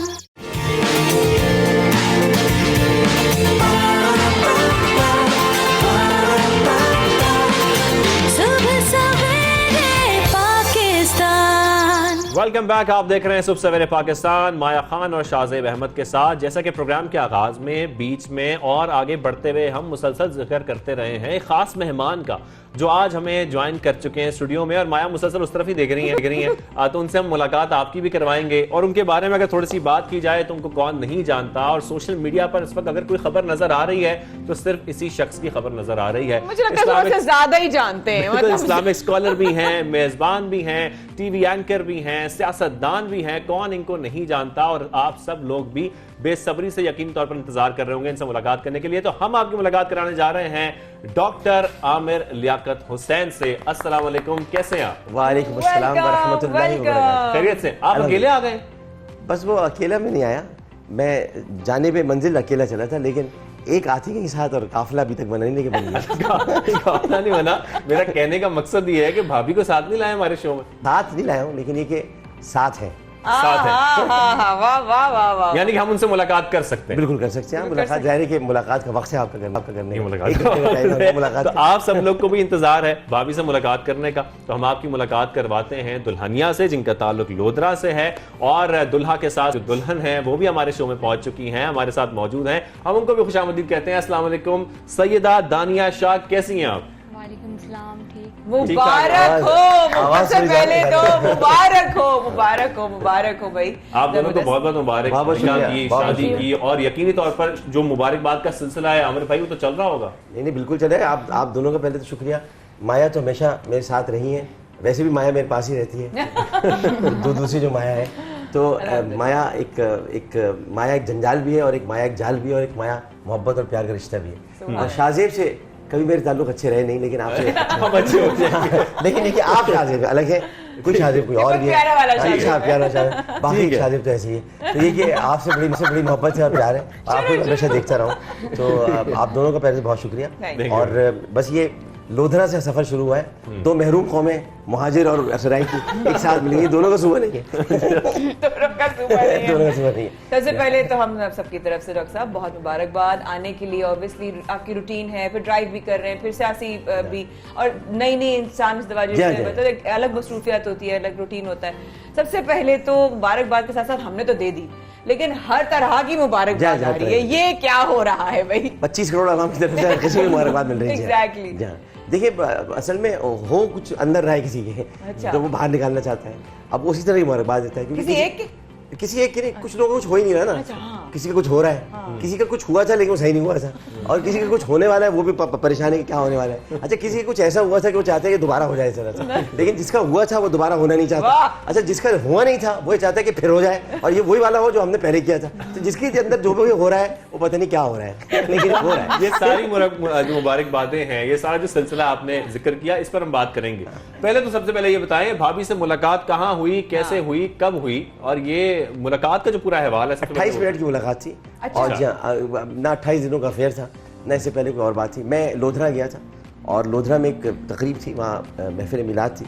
अब एक बहुत बड़ी फैमिली ने रखवाई थी, तो वहाँ पर हम लोग गए थे, मिलाद वगैरह किया था। बल्कि मैंने वहाँ से जहांगीर तरीन साहब को फ़ोन भी किया था कि मैं आ रहा हूँ आपकी तरफ। कहा फार्म हाउस है मेरा, आ जाना। पूछा लगा क्यों मुबारकबाद आई कि नहीं आई लोधरा से? आने आ गई उनकी, कैसे नहीं आई उनकी, ऐसे उनका शहर है, हो सकता है सवाई असेंबली का इंतकाम वही चल लूँ मैं। मुमकिन है, मैं भाई सराइकियों का दामाद बन गया हूँ मैं, बिल्कुल, तो वोट तो पड़ेंगे मुझे। अब खैर, तो मैंने वहाँ पर कुछ ऐसा हुआ कि मिलाद के बाद फिर जिन साहब के घर तशरीफ़ ले गए, जिनके जो वहाँ के पीर हैं और काफ़ी बड़े पीर हैं, तो मैं उनको जानता नहीं था, तो वो वहाँ पर ले गए, उन्होंने तकरीर सुनी थी सीरत नबी। तो फिर मैंने कुछ बातें कुछ निजी थी, कुछ बताई, कुछ तमाम चीज़ें। मैंने कहा भाई ऐसी सैयदा से हम आपकी करा देते हैं, बस देखना नहीं है आपने, ठीक है, देखेंगे नहीं आप। तो मैंने कहा अच्छा, मैंने कहा ये कुछ बात अजीब सी हो रही है। मैंने कहा नहीं देखता मैं, आपने देखा नहीं? मैंने देखा नहीं था। अच्छा। तो फिर इसके बाद उन्होंने मुझे मिलवाया, और जब मिला तो फिर ये थी, पर जब ये थी तो मुझे अजीब गरीब बात पता चली। जब मैं इनसे मिला तो पता चला कि ये बचपन में जब रोती थी तो इनको आलिम ऑनलाइन दिखा के चुप किया। अच्छा, भाभी जब आप ऐसे तो नहीं कह रहे, नहीं बताया भाई, मुझे बताया ये बात सच है, क्योंकि आपने लिखा भी है कि मेरे आइडियल रहे हैं। हाँ, सिंस माय चाइल्डहुड लिखा है। तो आपने जब आमिर भाई को देखा तो आपके क्या ख्यालात थे, क्या एहसासात थे, क्या जज्बात थे? मुझे ऐसे लग नहीं रहा था कि ये हैं। मैं कंफ्यूज हो गई थी। कंफ्यूज हो गई थी, मतलब असल में नहीं लग रहा होगा कि असल में सामने है। मैंने कहा ये फेक है, ये नहीं है। आपने ये फेक बना दिया यार। नहीं, इंसान घबरा जाता है कि अचानक हम बचपन से जिसको मिल रहे हैं, मतलब सोच रहे हैं, जिसके लिए हम पागल हैं, वो हमारे सामने आ जाए तो कैसा लगेगा। अच्छा, लहजे में वो सराइकी बने, अरे वही सराइकी। आपको ये तो मैं लहजा दिखाने, हमारे जब हम लोग चैनल स्टार्ट कर रहे थे ना जियो, तो हमारा यही एम्फसाइज है इस बात पर कि भाई जिसका जैसा लहजा है ना वो रहने दें। हम पंजाब का रिपोर्टर है, पंजाबी स्टाइल में बात करें, पख्तून रिपोर्टर है, पख्तून स्टाइल में। सराई आप सराई की लहजा देखें, आपको मिठास एक नजर आएगी, एक अलग नजर आ रही है। अच्छा डॉक्टर साहब, आपकी वीडियोस में सर शाहजेब भी कह रहा है कि वीडियोस बहुत सारी आपने डाली सोशल मीडिया पे, या इस हवाले से आपने एक चीज लिखा, जलो जलो जलने वालों जलो, किसको कह रहे हैं? बहुत से जल रहे हैं। क्यों जल रहे हैं आप? क्यों देखिए ना कि जब भी आता है मेरा नाम तेरे नाम के साथ, जाने क्यों लोग मेरे नाम से जल जाते हैं। गर्मी शिद्दत नाकाम से जल जाते हैं, हम तो चिरागों की तरह शाम से जल जाते हैं, मगर जिनको जलना हो वो आराम से जल जाते हैं। तो इसलिए उनको कुछ जल रहे हैं, जलने दें, क्या कर सकते हैं। मेरी शादी तो ऐसा लग रहा है कि ऑस्ट्रेलिया के जंगलात में आग लग गई है, अब बुझ ही नहीं रही है, या फिर कोई धमाका हुआ है जिससे करीबी इमारतों में शीशे टूट गए। बहुत भाई पता नहीं क्या मसला है, समझ में नहीं आ रहा। हालांकि भाई मैं कह रहा हूँ कि जिनको भी मतलब ये कि दूसरी शादी जिनकी नहीं हो पा रही है, वो अफाके के लिए डिस्टिल जैसी की 2 गोलियां इस्तेमाल करें अगर नहीं करना चाहते, वरना कर ले, थोड़ी हिम्मत करें, कर ले। एक दफा शादी में हिम्मत करने की जरूरत होती है, उसके बाद फिर आप करते चले जाएं। ऑटो पे आ जाते। अच्छा, और भाई सेलिब्रिटीज, आप तो यकीनी तौर पर इतने बड़े सेलिब्रिटी भी हैं, सियासतदान जैसे हम जिक्र कर रहे थे, सेलिब्रिटी के बारे में कहा जाता है पब्लिक प्रॉपर्टी है, लेकिन से खान साहब से बड़ी सेलिब्रिटी हुआ। लेकिन क्या आमिर भाई पब्लिक प्रॉपर्टी का ये मतलब है कि आप उनके बारे में कोई भी अल्फाज इस्तेमाल कर लें? नहीं, लेकिन अब मैं असल में शाहजेब भाई इसलिए इस पर कुछ नहीं कहता कभी भी कि इसमें मेरा फ़ायदा है। माया का बड़ा हुआ है फ़ायदा, इससे मैं बताऊँ माया कैसे फ़ायदा हुआ है कि आज माया देखिए मौजूद है स्क्रीन पर, हटा नहीं सका ना कोई, कितना थोड़ा सा हुआ होगा, कुछ ब्रेक हुआ होगा, माया को बहुत बुरा कहा गया। मुझे हम इस पर अल्लाह पर छोड़ देते हैं कि वो बुरा कहने वालों का फैसला वो खुद करेगा। परवरदिगार से बेहतर तो कोई दिलों का हाल और नियत नहीं जानता, बल्कि बेहतर क्या वही जानता है, और उसके अलावा कोई नहीं जानता। तो कहने दीजिए, उस कहने से मुझे फ़ायदा ये होता है कि मैंने जितनी नमाजें छोड़ दी थी और जितने मैंने रोजे छोड़ दिए थे, वो सब के सब मुझे मिल जाएंगे, जिसके भी थे। क्या बात है, क्या बात है। अच्छा, हमने एक वीडियो देखी थी, माया खान आपने भी देखी होगी, गुनगुना रहे थे आमिर भाई आप सईदा दानिया शाह साहिबा के लिए, तो मैं चाहूंगा आज जरा प्रोग्राम में भी गुनगुना दे, उसके बाद आगे आपसे बातों का सिलसिला चलेगा। हाँ, मैं गुनगुनान के लिए रहा था कि चूंकि जिंदगी में कुछ ऐसी गहरी सुरंग आ गई और बड़ी खतरनाक सुरंग थी जिससे मुझे गुजरना पड़ा, इट वॉज रॉन्ग टर्न। तो इसलिए मैं सोचता था कि कोई मिल जाए कभी कि जिसके साथ ज़िंदगी गुजर सके, तो वही मैंने इनके नाम डेडिकेट मैंने किया था। तो वो मेहदी हसन साहब ने गाया था। वाह। क्यों पूछते हो क्या तुमसे कहूँ, मैं किस लिए जीता हूँ, शायद कि कभी मिल जाओ कहीं, मैं इसलिए जीता हूँ। जीने का मुझे कुछ शौक नहीं, बस वक्त गुजारा करता हूँ, कुछ देर उलझ कर यादों में दुनिया से किनारा करता हूँ। मरता भी उसी की खातिर हूँ, मैं इसलिए जीता हूँ। शायद कि कभी मिल जाओ कहीं, मैं इसलिए जीता हूँ। क्या बात है, क्या बात, क्या कहना चाहेंगी आप? मैं यही देख रही थी, कितने गौर से तो देख रही थी। अभी भी लगता है, ऐसा लगता है आपकी आंखों से दानिया जैसे आपको यकीन नहीं आ रहा। मुझे अभी भी नहीं आ रहा। मैंने इस तरह देखी थी कि अच्छे वाकई में गा रहे हैं, तो मेरे सामने है। मतलब सीरियसली ऐसा हुआ जब अभी भी इनको यकीन नहीं आ रहा, इसलिए कुछ हो भी नहीं पा रहा। मतलब कुछ और दूसरी बात है। आप कुछ गुनगुनाना चाहेंगी आमिर भाई के लिए? मुझे सॉन्ग नहीं आता। आप कुछ नहीं? अच्छा, इनको सराइकी में आती है बातें, सराइकी में आती है। आप सराइकी में कुछ मुझे कह दो तो मैं ऐसी बात कि मैं खुश हो जाऊँ, मैं समझ लगा हूँ सराइकी। और क्या, मेरी सारी जिंदगी इल्म सीखते गुजरी है, आज मैं सराइकी सीख रहा हूँ। क्या बात। कुछ आमिर भाई के नाम आज। कुछ लोग कहते हैं कि ये कब तक चलेगी, जब तक जान है तब तक चलूंगी। वाह वाह वाह वाह भाई, वाह वाह वाह वाह। दोबारा सर पे हाथ दिया, मैं कहती ऑन एयर है। वाह वाह। आमिर भाई, आपने अभी गाने से पहले जिक्र किया रॉन्ग टर्न का। आपकी पार्टी में हमने हमेशा यू टर्न के बारे में सुना था। ये रॉन्ग टर्न यू टर्न तो मैं खुशी से लेता हूँ जब मिलना होता है। ये देखिए, यू टर्न की एक बड़ी अफाजियत है। देखिए, अब लोग कहते हैं यू टर्न क्यों लेते हैं। आप माशाल्लाह क्रिकेट देखते होंगे। बिल्कुल बिल्कुल।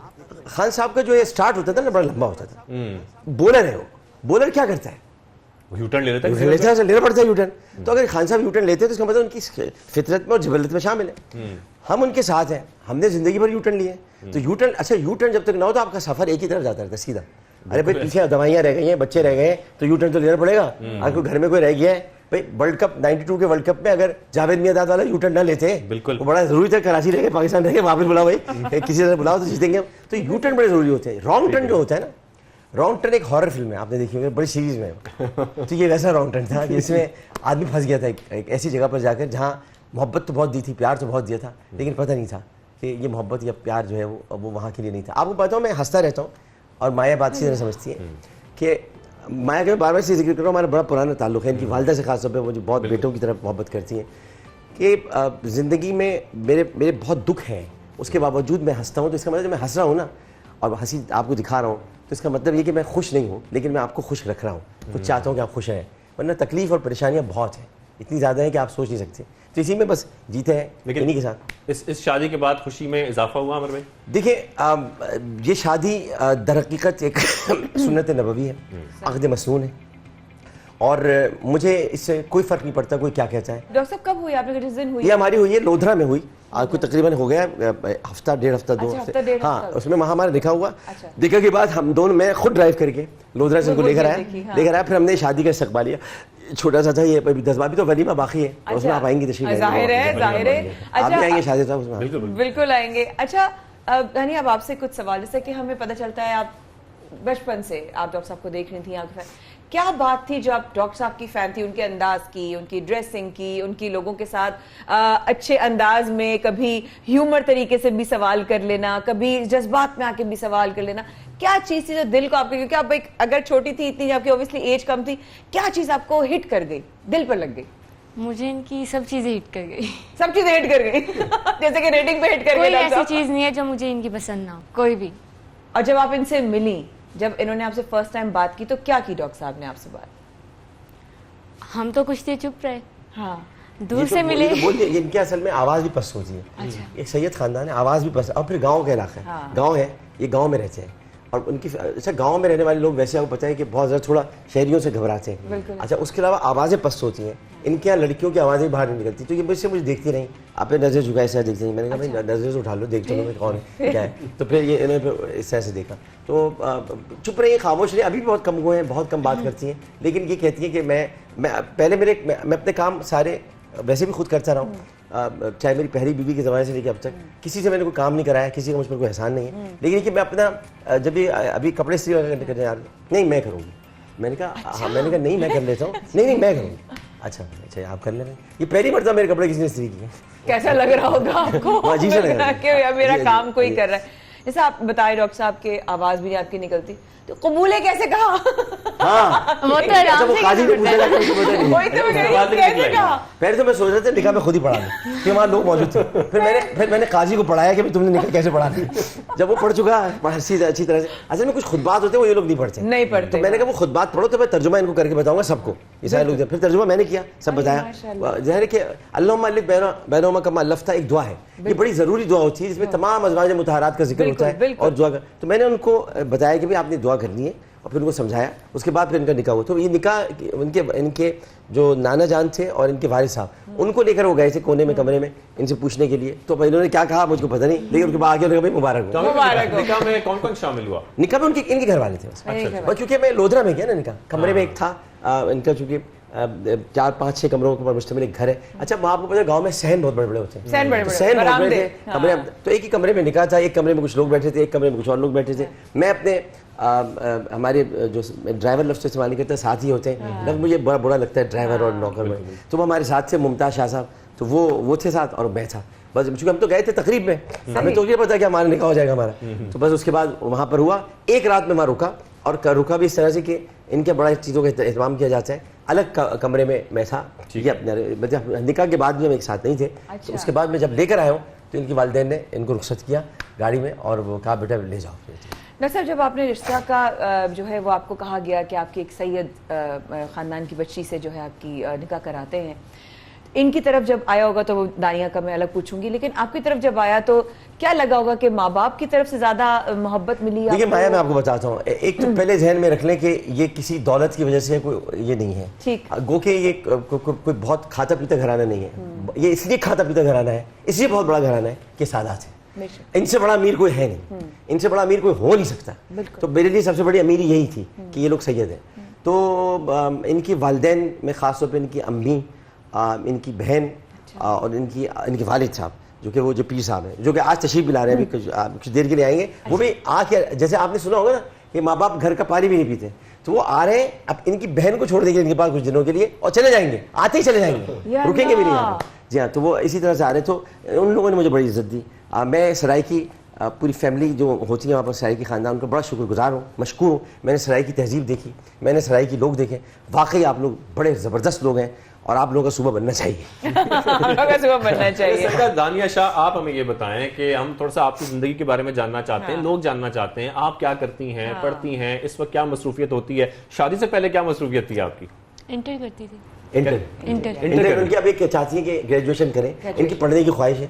तो मैंने उनसे कहा कि बिल्कुल ठीक है, हम आपको यहीं पीछे से कॉलेज में दाखिला करा देंगे। ये भी है, अपना इलाका है, हमारा इलाका है, अपना इलाका है। जैसे आमिर भाई के प्रोफेशंस हैं, उनके तो खैर बहुत सारे हैं, होस्टिंग भी करते हैं, सियासत भी करते हैं, मेजबानी भी कर रहे हैं, इस्लामिक स्कॉलर भी हैं। आपने भी कोई प्रोफेशन सोचा है कि मैंने कोई आमिर भाई? हाँ, लोग ये पूछते हैं ना, ये भी एक आपकी कदर कलामी होती है। आप होस्टिंग भी करते हैं, आप मुहर्रम में शिया हो जाते हैं, रबीउल अव्वल में सुन्नी हो जाते हैं, आप हज के मौके पर हाजी बन जाते हैं, आप गेम शो भी करते हैं। अबे तू है क्या? तो मैं उनको जवाब देना चाहता हूँ कि मैं उस नबी का उम्मती हूँ जो अपने जूते भी खुद गांठ लेते थे, जो खाना भी खुद पका लिया करते थे, जिनको फिजिक्स भी आती थी, केमिस्ट्री भी आती थी, जिनको साइंस भी आती थी, जिनको इल्म कुरान भी आता था, जिन पे वही भी नाजिल होती थी, जो बीवियों के साथ भी अच्छा सलूक करते थे, जो दोस्तों के साथ भी अच्छा सलूक करते थे। मैं उनका उम्मती हूँ, उनका गुलाम हूँ। कम से कम कुछ तो मैं भी कर सकता हूँ थोड़ा सा उनसे सीखकर। इतना परेशान ना हुआ मतलब इसको नेगेटिव लेने के बजाय लोग पॉजिटिव लिया करें। लोग बहुत सारी चीजें बहुत सारे कर सकते हैं। अच्छी बात है और मल्टी टैलेंटेड। अब आप बता दें, मैं आपकी मैंने कदर हाँ बता दें क्या करना चाह रही? मैं तो बोलता रहूँगा क्या करना चाह रही? अब क्या करना चाहती मैं अभी सोचा नहीं है, हमारे फैमिली में अलाउ नहीं है जॉब्स वगैरह। अच्छा, ठीक है। तो आप घर में ही रहना चाहती हैं, पढ़ाई करना चाहती हैं, घर में रहना चाहती हैं? जबरदस्त। अच्छा डॉक्टर साहब, एक सवाल, राइट टर्न लेने की क्या निशानी है? राइट टर्न लेने की निशानी आपको नजर आ रही है, कम गो, ठीक, शौहर परस खातून, और राइट टर्न आपको, अच्छा राइट टर्न आपको जिंदगी में बहुत आगे जाके मिलता है, पहले सब रॉन्ग टर्न होते हैं, बहुत टाइम लगता है राइट टर्न की तरफ आने में, चूंकि आपको अल्लाह ताला सिखा रहा होता है ना, इस टर्न से क्या मिला, इस टर्न से क्या मिला। किसी को कुछ सिखाया तो उसने तुम्हें दिया। कोई अगर आज इस्लाम पर उबूर रखे हुए, या कोई अगर पढ़ लिख कर बड़ा आदमी बन गया, या कोई आज तुम्हारे घर में रह रहा है, तो उसने तुम्हें क्या दिया, तुम्हें देखा, तो फिर समझ लो कि औलाद, माल, औरत सब फितना है, तुम्हें अपने रब की तरफ ही पलट कर आना है। तो तुमने ये जिंदगी गुजारना है सिर्फ, या और गुजारना है, और गुजारने का मतलब ये कि तुमने जिंदगी को इस तरह से जीना है कि तुम्हारा हर पल इश्क रसूल में हो। तो ये तो है, सही है, लेकिन ये एक्चुअली टेक्निकली देखें तो इनसे भी मैं तवक्को रखूँ ये मुझसे रखें, बिल्कुल नहीं। अरे जब माँ बाप रोज़े हशर नहीं पहचान पाएंगे, माँ बाप वो नहीं पहचान पाए, हर आदमी अपने अमाल को लेकर जाएगा साथ। तो मैंने राइट टर्न तभी पाया जब मैंने ज़िंदगी के बहुत सारे तजुर्बात से गुजर कर, औलाद का तजुर्बे से भी गुजरा मैं ये भी देखा मैंने कि बलूगत के बाद बाप के लिए औलाद के जज्बात क्या होते हैं और क्या होने चाहिए, किस तरह से औलाद क्या कह रही है और उसकी पकड़ कहाँ पर होगी या कुछ नहीं। देखिए अपने वालिदैन को उफ तक ना कहो, उफ तक ना कहो। कुरान बार बार सिखा रहा है, समझा रहा है, लेकिन ये कि नहीं समझ में आ रहा है। ये गुफ्तगू जारी है और इसमें बहुत सारे, जैसे कि हम जिक्र कर रहे थे, सवालात करने हैं जो बाकी हैं आमिर भाई से। हमारे साथ ही रहिए। सबसे पहले पाकिस्तान में छोटी सी ब्रेक लेते हैं, ब्रेक के बाद वापस आएंगे और फिर हम और बहुत सारी बातें करनी है, बहुत सारे सवालात करने हैं।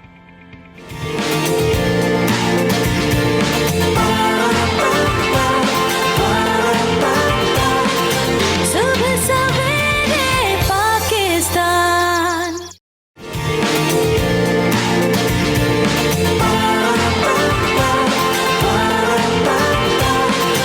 सुबह सवेरे पाकिस्तान। बड़े चर्चे हो रहे हैं, बड़े ट्रेंड्स हो रहे हैं और ऐसा लग रहा है बकौल डॉक्टर साहब के मुल्क में और कोई काम ही नहीं रह गया करने को। अगर हम मुल्क की बात कर रहे हैं तो बहुत कुछ हो रहा है डॉक्टर साहब, सियासत की दुनिया में बहुत कुछ हो रहा है। आज ही शाहजेब ने और मैंने जो है सुबह में अवार्ड्स का जिक्र किया भाई, मतलब नंबर्स दिए गए हैं वफाकी वज़रा को वज़ीर आज़म पाकिस्तान इमरान खान की जानिब से। मुराद सईद का नंबर 1 आया है डॉक्टर साहब, जी क्या समझते हैं आप? देखिए मैंने तो सारे उन वज़रा का साथ दिया जिनको कुछ नहीं मिल सका। मैंने शादी उस दिन कर ली तो खबर ही दब गई उसकी अहमियत ही नहीं रही। तो समझ लें कि उन सबको मैंने साथ दिया है। ये मेरा एक इंतहाई गायबाना साथ था, जैसे गायबाना नमाज जनाजा होती है, ऐसे गायबाना मैंने साथ दिया। अच्छा, तो इमरान खान साहब की जानिब से शेख रशीद और खुसरो बख्तियार, शफकत महमूद, अब्दुल रज़ाक दाऊद और शीरीन मज़ारी के लिए भी उन्होंने अप्रिसिएशन के अल्फाज।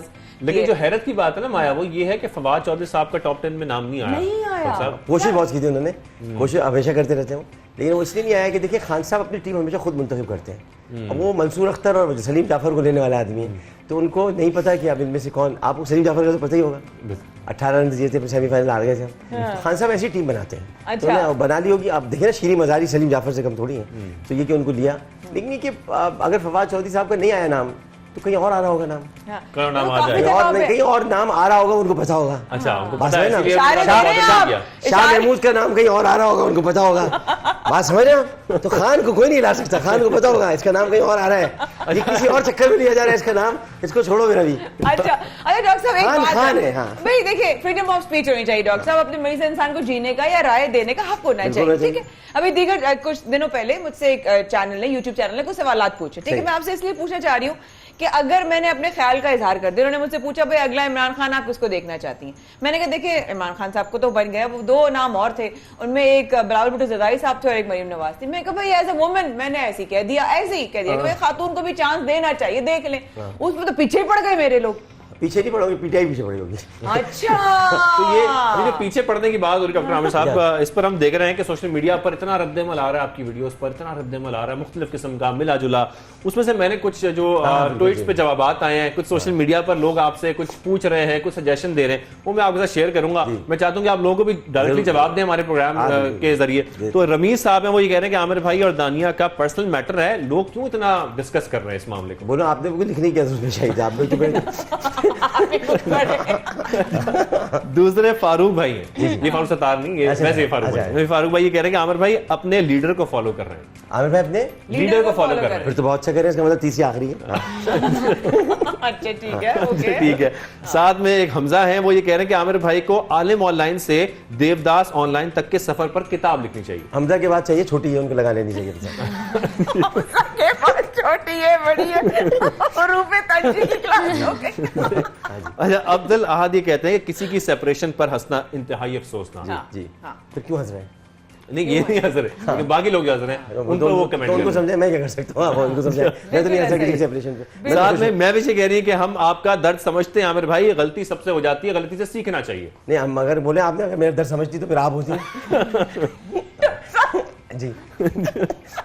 और आखिर में गुल साहिबा ये कहती हैं कि आमिर भाई आपने दुनिया का सबसे अच्छा और बेहतरीन काम कर दिया आज। इसी को कहते हैं गुल का खिलना। वाह, गुल का खिलना, क्या बात है। तो ये इतनी सारी बातें हो गई सईदा दानिया शाह साहिबा, मुझे ये बताएं कि आपने क्या डिमांड रखी है शादी के बाद आमिर भाई से? कहीं घूमने फिरने की कोई खास जगह है जहाँ जाने की, जरा बताएं ना। मैंने हज का बस, इससे ज्यादा कोई डिमांड नहीं रखी। जबरदस्त जबरदस्त। तो मुझे कहे मुझे मुंह दिखाई में हज चाहिए, मैंने कहा नहीं हज तो होगा इंशाल्लाह ताला, अल्लाह ने जब चाहा, लेकिन तो वैसे भी मुंह दिखाई क्या चाहिए, तो मैंने फिर इनको गाड़ी छोटी सी दी है। क्यों? ये ड्राइविंग करती है। अच्छा ड्राइविंग करती है। मैं पूछने वाली थी कि ड्राइविंग करती हैं। बेहतरीन ड्राइविंग करती है भाई। पूछो कैसी ड्राइविंग? ये दुल्हन खुद बनने के लिए गई थी।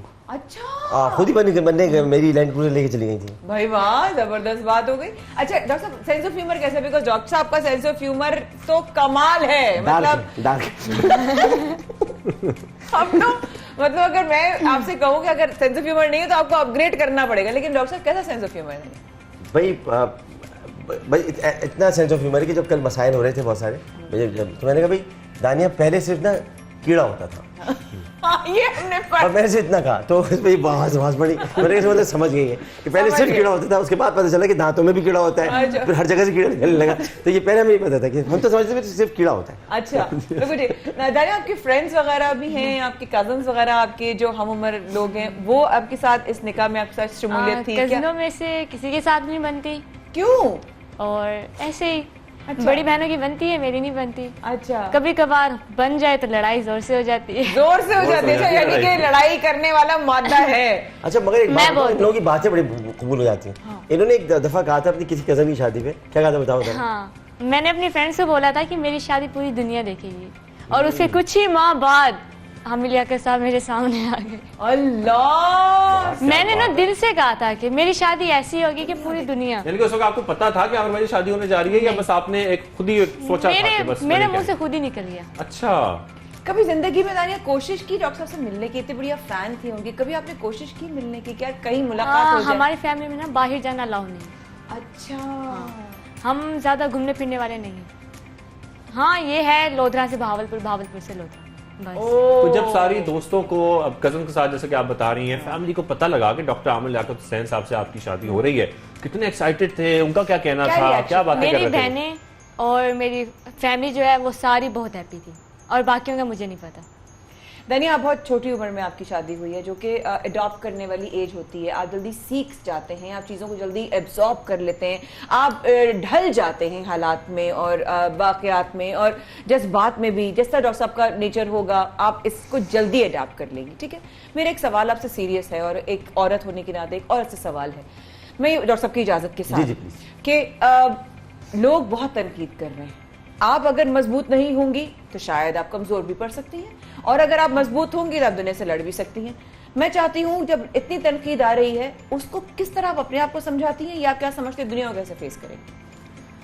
पहली बात तो ये है कि मुझे कोई ना नहीं कर सकता, कोई भी नहीं कर सकता, इलाही, और ना ही मैं किसी की बातों में आती हूँ। जो ये कहेंगे मैं उस पर ही चलूंगी, बस। और आपको कोई फर्क नहीं पड़ता कोई किसी किस्म की तनकीद करे, किसी किस्म का रिएक्शन दे, कोई भी बात फर्क नहीं पड़ता, जो जैसा है वैसा है। जो लड़की ये तक कह दे शादी के बाद कि मुझे बस आप मिल गए, आप चाहे जो चाहे शादी कर लें, मुझे कोई फर्क नहीं पड़ता, तो हाँ, मैंने इनको ये भी इजाजत दे दी, अगर आपने शादी करनी है तो कर। यानी आप उनको चौथी शादी की इजाजत दे दी है? जी, क्योंकि ये मेरा हक नहीं है ना कि मैं इनको रोकूं, इनकी अपनी मर्जी, ये करें या ना करें। अगर मैं इनको प्यार दूंगी तो ये मेरी तरफ रहेंगे, अगर नहीं दूंगी तो ये और शादी कर लेंगे। डॉक्टर साहब, इस पे आपका क्या कहना है? भाई ये कि आदमी बैट्समैन ऐसे ही होना चाहिए। आगे इंतजार कर रहा हूँ, जो दोबारा पवेलियन में जाने की बात ही ना करे, अच्छा ग्राउंड में रहे। अच्छा, पीएसएल चल रहा था, बता दे पीएसएल में फेवरेट टीम कौन सी है? भाई जो भी हो, कराची किंग्स के जितने भी पॉइंट 0 है, मेरे 3 है। ओ बल्ला। और दानी, आपकी फेवरेट टीम? मैं वैसे कोयटा ग्लैडिएटर्स का। कोयटा ग्लैडिएटर्स, हां चलो, still in the game, still in the game. Sarfaraz की वजह से। हां, धोखा नहीं देता हूं। ऐसे ही, बिल्कुल ऐसे ही। लेकिन आप चाहते हैं कि साउथ पंजाब की कोई टीम होनी चाहिए? मुल्तान सुल्तान, और उनको जीतना चाहिए? बिल्कुल जीतना चाहिए, कि वो हमेशा मेहनत करते रहे, और मैं सबसे पहला ब्रांड एम्बेसडर था ही मुल्तान सुल्तान से। वाह वाह वाह, जबरदस्त। अच्छा, अब ये वाली बात है कि हम बात करते हैं, जब उन्होंने बात ही की है सरफराज की, सरफराज के बारे से बहुत ज्यादा उनके फैंस भी हैं, ऑब्वियसली मोहब्बत करते हैं, लेकिन उनके एटीट्यूड के बारे में बहुत कुछ हो रहा है। है, डॉक्टर साहब के वो गुस्सा कर रहे हैं, जल्दी झुंझला जाते हैं, जल्दी पड़ जाते हैं, एग्रेसिव हो जाते हैं, क्या क्या लगता है? ये एक फेज है उनका, गुजर जाएगा। उसकी वजह ये कि बहुत सारी चीज़ों पे उनके साथ कुछ ज्यादतियाँ हुई हैं। हाँ। कभी कभी इंसान चिड़चिड़ा हो जाता है। हाँ। ये फेज है, मैं आप देखिएगा 2 महीने में गुजर जाएगा। 2 महीने में गुजर सरफराज ऐसे ही है, गुजर जाएगा। बफर जोन का आदमी गुजर जाएगा। क्या बफर जोन बफर जोन गुजर जाएगा। अच्छा, अब हम आपके सामने अलग अलग शख्सियात के नाम लेते हैं और कहते हैं डॉक्टर साहब क्या मशवरा देना चाहेंगे? प्लीज प्लीज, क्या ख्याल है? किससे शुरू करने जा आप बताएं किससे शुरू करना है, जिससे आप पाकिस्तान इमरान खान साहब मुझे कैबिनेट में ले रहे हैं। मुझे कैबिनेट में ले आए, very good, very upfront, very straight, very good. ठीक है, बिलावल भुट्टो साहब वो थोड़ी सी मशक और करें, मशक और करें, बोलने की बात करें। अच्छा, बोलने की बात। अच्छा, ठीक है, जरदारी साहब घर बैठ जाएं आप, खुदा का वास्ता। घर बैठ जाएं। मौलाना फजल रहमान, मौलाना फजल रहमान दारुल हिंद चले जाएं, वो वहीं कहते हैं वहीं चले जाएं। नवाज शरीफ जी, नवाज शरीफ साहब लंदन में चाय पिए। ठीक है, मरियम नवाज साहिबा जी, मरियम नवाज साहिबा, मरियम नवाज साहिबा अपने आप को मरियम सफदर कहा करें, बुरी बात है। तो सफदर साहब को ही पूछे थे फिर आप। सफदर साहब तो फकीर आदमी हो, कहते हैं हमारे घर में जो वलीमा हुआ तो लंगर था। फिरदौस आशिक अवान, तुम तो फिरदौस भी हो, आशिक भी, अवान भी हो, तुम सभी कुछ बताओ तो बड़ा पहलवान भी हो। आपने जल्दी जल्दी बताओ जी। फवाद चौधरी, फवाद चौधरी, फवाद चौधरी वो आदमी जो कभी भी गप्पू से कम नहीं हो सकता। अच्छा, शहबाज गिल, शहबाज गिल तो गल अच्छी करते हैं। और कुरैशी साहब, शाह महमूद कुरैशी साहब, शाह महमूद कुरैशी साहब जी मुल्तान की शान है, मुल्तान के आन है, मुल्तान के सुल्तान। शाहिद खाकान अब्बासी, शाहिद खाकान अब्बासी मरी के आदमी इनसे ठंडे रहते हैं। अच्छा ठीक है। ख्वाजा आसिफ, ख्वाजा साहब से बस यही सीखना है, कुछ शर्म होती है, कुछ हया होती है, जो है जो है जो है। आप मिमिक्री से हमने आपको अक्सर करते देखा है। मैं तो असेंबली में कर रहा हूँ, बैठे तकरीर कर रहे थे, जो है मॉर्निंग शोज, मॉर्निंग शोज सबसे बेस्ट आपका। उसके बाद यार ना आपने बात, लेकिन इसके बाद एक और नाम भी ज़हन में आ रहा है, शीरी मज़ारी साहिबा। शीरी मज़ारी साहिबा का कलर बालों का कुछ और भी चेंज करें, क्योंकि वो सिर्फ हर वक्त ग्रीन और ग्रे और ये छलकती रहती है, मुख्तलिफ कलर्स और कुछ ब्राउन भी डाल दें। फारूक सत्तार साहब, फारूक सत्तार साहब क्योंकि देखें फारूक सत्तार साहब मुसलसल वक्त के साथ साथ बढ़ते हुए और छोटे होते जा रहे हैं, तो सियासत ना करें तो बेहतर है, और छोटे हो जाएंगे। तो अब हम अगली बात की तरफ आगे लेके चलते हैं मॉर्निंग शोज के बाद। अब ये बताएं डॉक्टर साहब, मॉर्निंग शोज का बड़ा ट्रेंड खत्म हो गया, फॉर्मेटिंग चेंज हो गई, डिफरेंट तरह के मॉर्निंग शोज हो गए, हर तरह का टाइम आता है। आपको क्या लगता है नेक्स्ट जो दौर होगा मॉर्निंग शोज का वो किस तरह का होगा? देखिए मॉर्निंग शो जो अब हो रहे हैं ना, यही मॉर्निंग शोज है। अच्छा, पहले नहीं थे मॉर्निंग शोज, आपने भी किया, मैंने भी किया, हम सब ने किया। तो हमें मानना चाहिए कि पहले वो मॉर्निंग शोज नहीं थे। मॉर्निंग शोज यही हैं जिसमें आप सुबह खबरें दें, लोगों को बताएं, कुछ थोड़ी मेहमान आ गए, गुफ्तगू हो गई, कुछ आपने चुटकुले बता दिए, कुछ आपने रेसिपीज बता दी, ये मॉर्निंग शोज है। बिल्कुल सही। तो मेरा ख्याल है कि ये ट्रेंड अभी चलेगा और ये अभी बहुत जोर पकड़ेगा। अब इसको पकड़ना है जोर, क्योंकि अब आप भी आ गई हैं, आप हमारी बहन है मदिया नकवी, मदिया नकवी जिस तरह से कर रही हैं, आप जैसे कर रहे हैं, और उसके अलावा जो लोग भी जो भी प्रोग्राम कर रहे हैं इस वक्त, तो ये 2 हैं मॉर्निंग शो जो सुबह मैं तो देखता हूँ, खासतौर पर मदिया का देखता हूँ, आपका देखता हूँ। आप समा पर मैं जाता रहा हूँ मॉर्निंग शो में, जब वहाँ पे भी शोएब हुआ करते थे, शीन से ही होते थे शोएब होते थे, तो वो अच्छा होता था। महक होती थी, शोएब होते थे। महक मुझे मिस कर रही है, मैं महक को मिस कर रहा हूँ। तो ये कि हाँ, तो ये कि कम से कम ये कि ये लोग जो होते थे ये एक अच्छे तरीके से, अब आप लोग आ गए हैं, अच्छा हो रहा है, ये भी और चलेगा। अब आपने कहा कि नई नई रेसिपीज है, कभी कुछ ऐसी बात हो, रेसिपीज की बात है, आपको पता है सब कितना अच्छा खाना बनाते हैं जी, आप कैसे पका के खिलाया, बताओ। इन्होंने बना के खिलाया, क्या खिलाया से? कढ़ाई और बिरयानी। क्या खाना कितने नंबर दिए आपने उनकी कढ़ाई को और बिरयानी को? 100 में से 100। 100 में से 100। बिरयानी बहुत अच्छी बनाई थी। इन्होंने खाना कुछ बनाया नहीं, इनको मैंने बनाने नहीं दिया, मैं पहले भी किसी को बनाने कब दिया? अच्छा, सब मुझे बना के चले गए, मैंने खाना नहीं बनाने दिया। और मुझे बनाना भी नहीं आता। खाना बनाना नहीं आता? नहीं, इनको बनाना नहीं आता। अच्छा, बनाना ये मुझे बना नहीं सकती। अच्छा, या ये डॉक्टर साहब को नहीं बना सकती, डॉक्टर साहब के लिए नहीं बना सकती। तो अगर आप कभी पहली डिश बनाएंगी डॉक्टर साहब के लिए, क्या बनाना चाहेंगी अपने? मैं इनके लिए बिरयानी बनाना चाहिए, इनको बहुत अच्छी लगती है। अरे वाह। कहीं बाहर गए? कराची कब आए आप लोग, कब पहुंचे कराची दोनों? हम लोग बाहर अभी कितने, 5वां दिन, 6वां दिन, 7वां दिन, कौन से दिन याद भी नहीं, 8 नहीं गए हम बाहर। डॉक्टर साहब वलीमे का क्या प्लान है? वलीमा एक बड़ा वलीमा आप करना चाह रहे हैं जिसमें तमाम लोगों को? जी, वलीमा पहले खान साहब से पूछूंगा, क्योंकि उन्होंने भी नहीं किया अपना, तो साथ मिलकर कर लेंगे। अच्छा, उनके साथ मिलकर वलीमा करने का प्लान है? मगर उनका बड़ा मसला है, वो ये कहेंगे कि तुम 50 आदमी ले आओ बस। मैं मेरे 50 होंगे और सिर्फ चाय और बिस्किट होगा। क्या कर सकते हैं आदमी? आपका इरादा इसका मतलब ये है कि आपने एक बड़ा वलीमा करना है जिसमें तमाम मेहमानों? मैं चाहता हूँ करूँ, लेकिन ऑस्टेरिटी ड्राइव ये कहती है कि नहीं होगा, मुझे लगता है ये कि नहीं होगा। वो कहेंगे कि क्या जरूरत है करने की, चाय पिलाओ और बिस्किट दे दो, खत्म। अब बिस्किट भी एक देते हैं भाई, 2 रख दो, आदमी एक देता है। खान साहब में ये बड़ा मसला है। तो डॉक्टर साहब वली में किसको बुलाएंगे सियासतदानों में? एमक्यूएम से भी किसी को बुलाएंगे? एमक्यूएम तो देखिए मेरी बुनियादी और पहली जमात है, ठीक है ना, तो ये वाली एमक्यूएम नहीं है, तो मैं बुला नहीं सकता जैसे जो एमक्यूएम थी उधर से किसी को। तो अब ये तो एमक्यूएम है ही ना, ये तो एमक्यूएम का एक हिस्सा है। पीपल्स पार्टी से किसको बुलाएंगे? पीपल्स पार्टी जमात है। मैं मेरी खुशी होगी और ख्वाहिश होगी कि बिलावल साहब तशरीफ लाएं और उनको आना चाहिए। अब इसी तरह से इमरान खान साहब हो, उसमें ज़ाहिर है कि वो वज़ीर आज़म भी है, मेरे वज़ीर आज़म है, मैं उनसे बहुत मोहब्बत करता हूँ और मेरा उनसे बड़ा प्यार है। वो जानते हैं कि ये सब मेरी बातें जो है ये ऐसी होती हैं। असल मोहब्बत तो मेरी उनसे नजर आएगी जब तहरीक अदम एतमाद पेश होगी, तब हमें क्या कहते हैं। पीएमएलएन से किसको बुलाएंगे?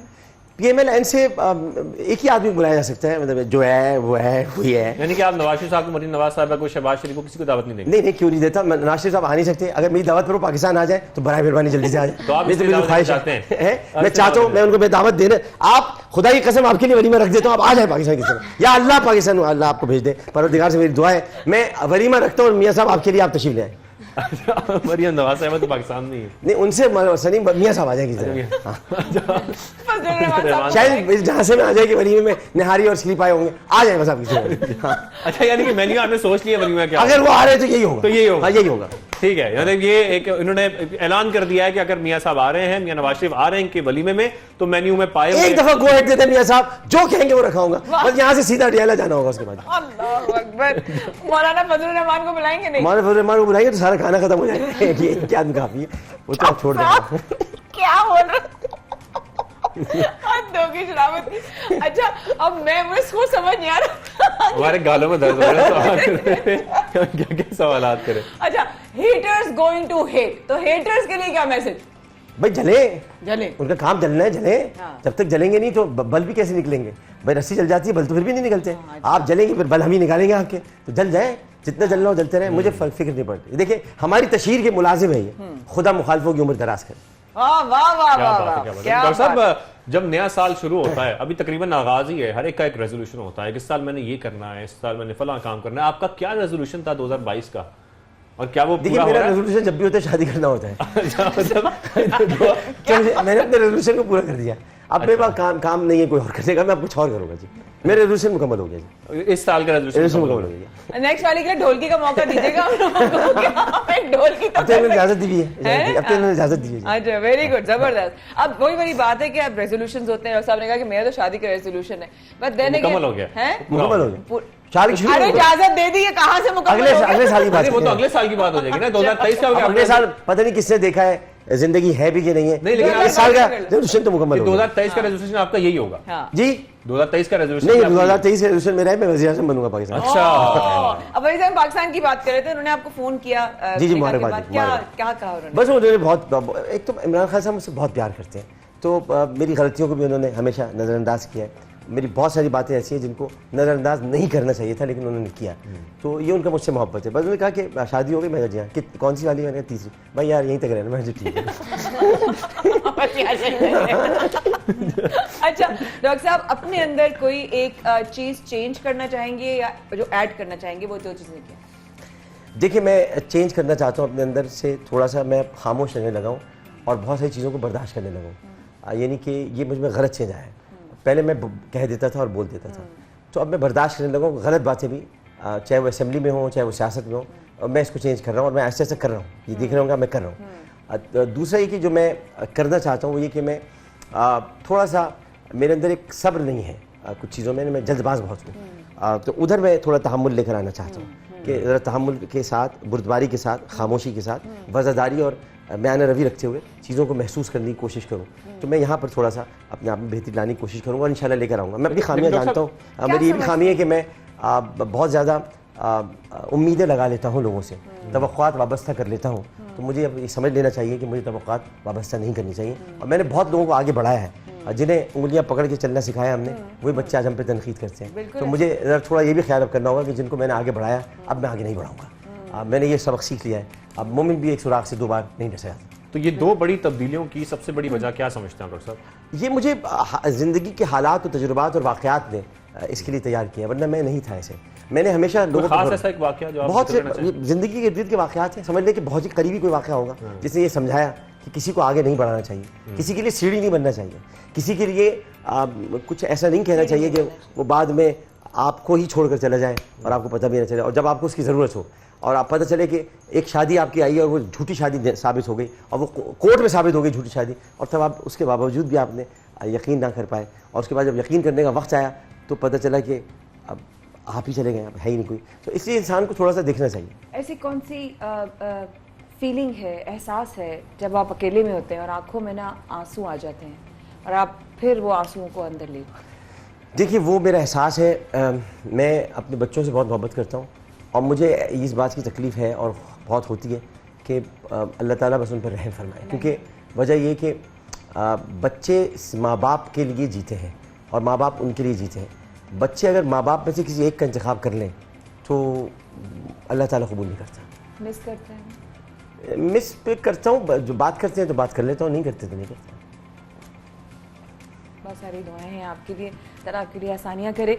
और वो बड़ी बात है कि जो भी आपकी वीडियोस आती हैं, जैसे आपने कहा ना कि मैं इम्पल्सिव हूँ, जज्बाती हूँ, फ़ौरन रिएक्शन दे देता हूँ, मुझे लगता है कि हाँ शायद एक वो चीज़ थी जिस पर आपको बहुत सारी चीज़ों पर नहीं भी रिएक्शन देने की ज़रूरत थी, बिल्कुल आपको मतलब कोई परवाह भी नहीं होनी चाहिए थी, लेकिन आपने उन लोगों को अटेंशन दे दी, उन हेटर्स को आपने जो है ना वो तवज्जो दे दी, जो उस तवज्जो के बिल्कुल उनको जो है ना वो अब उसी पे काबू पा रहा हूं, नहीं देता बिल्कुल भी नहीं। साथ में डॉक्टर साहब ये मैंने इमरान खान साहब से सीखा है, इतने कमेंट्स आते हैं, इतनी तनकीद होती है, उस तक अपने जज्बात को, अपने जो आपके एहसासात हैं उसको कंट्रोल रखना ये कितना मुश्किल काम है। अब आगे शाहिद भाई करना, अब आगे करना, अब मजा आता है, कंट्रोल करने में मजा आता है, मतलब कंट्रोल उदय कंट्रोल तो आप कंट्रोल मीम्स बहुत चलती है और मीम्स की मार्केट चलती ही आपकी वजह से, मुझे तो ये चले घर चल रहे हैं लोगों का, अच्छी बात है, अच्छी बात, घर चल रहा है। अब नई मीम्स क्या दे रहे हैं हम लोगों को? नहीं मीम कल ही तो दिए, परसों हम बिस्तर पे लेटे हुए थे तो मैंने उस पर कहा कि हम तो बिस्तर में छुपे बिस्तर पे लेटे हैं, जो बिस्तर पे के बाहर खड़े हैं वो खड़े खड़े गिर जाएंगे, तो लिहाजा वो कुछ ना कुछ करके बिस्तर पे लेट जाए। डॉक्टर साहब शिजा फिजा की मीम भी आ रही है आपके बारे में। हाँ शिजा फिजा, आप ये बात तो मानेंगे यार शाहिद भाई कि अक्षय कुमार से अच्छा मैंने किया था, ये वाली थी, ये वाली तो आगे एकदम और कर दिया ये जो थी तो ये उससे तो अच्छी थी। बिल्कुल सही थी वाकई में। अच्छा डॉक्टर साहब, कोई गाना सबके लिए गा दे अगर आप, हम सब लोगों के लिए, जो सबके लिए मिली नगमा गाया वो सभी के लिए होता है, बहुत सारे लोग जो बहन नहीं है उन्हीं को डेडिकेट करना चाहिए। जब कोई प्यार से बुलाएगा, जब कोई प्यार से बुलाएगा, तुमको एक शख्स याद आएगा, जब कोई प्यार से बुलाएगा, तुमको एक शख्स याद आएगा, जिंदगी के दर्द को सहोगे तुम, दिल का चैन ढूंढते रहोगे तुम, जिंदगी के दर्द को सहोगे तुम, दिल का चैन ढूंढते रहोगे तुम, जब कहीं दिल सुकून न पाएगा, जब कहीं दिल सुकून न पाएगा, तुमको आमिर लियाकत याद आएगा। किसकी तरफ इशारा है? और सईदा दानिया शाह, आप आखिर में क्या कहना चाहती हैं आमिर भाई को? पूरी दुनिया से आपको सुन रही है, कोई ऐसा पैगाम जो आप कह लेंगे सबको, या तो जवाब देना चाहती हैं या सिर्फ और सिर्फ आमिर भाई को ये पैगाम देना चाहती हैं, कुछ कहना चाहती हैं? मैं ये कहना चाहती हूँ कि लोग जलते क्यों हैं, क्यों जलते हैं, क्यों जलते हैं? जो इनके साथ रहेंगे ना उनको इसका दर्द पता चलेगा, जो नहीं रहते ना वो ऐसे बकवासे करते रहते हैं, इनको इनके साथ रहें, इनका दर्द पड़े।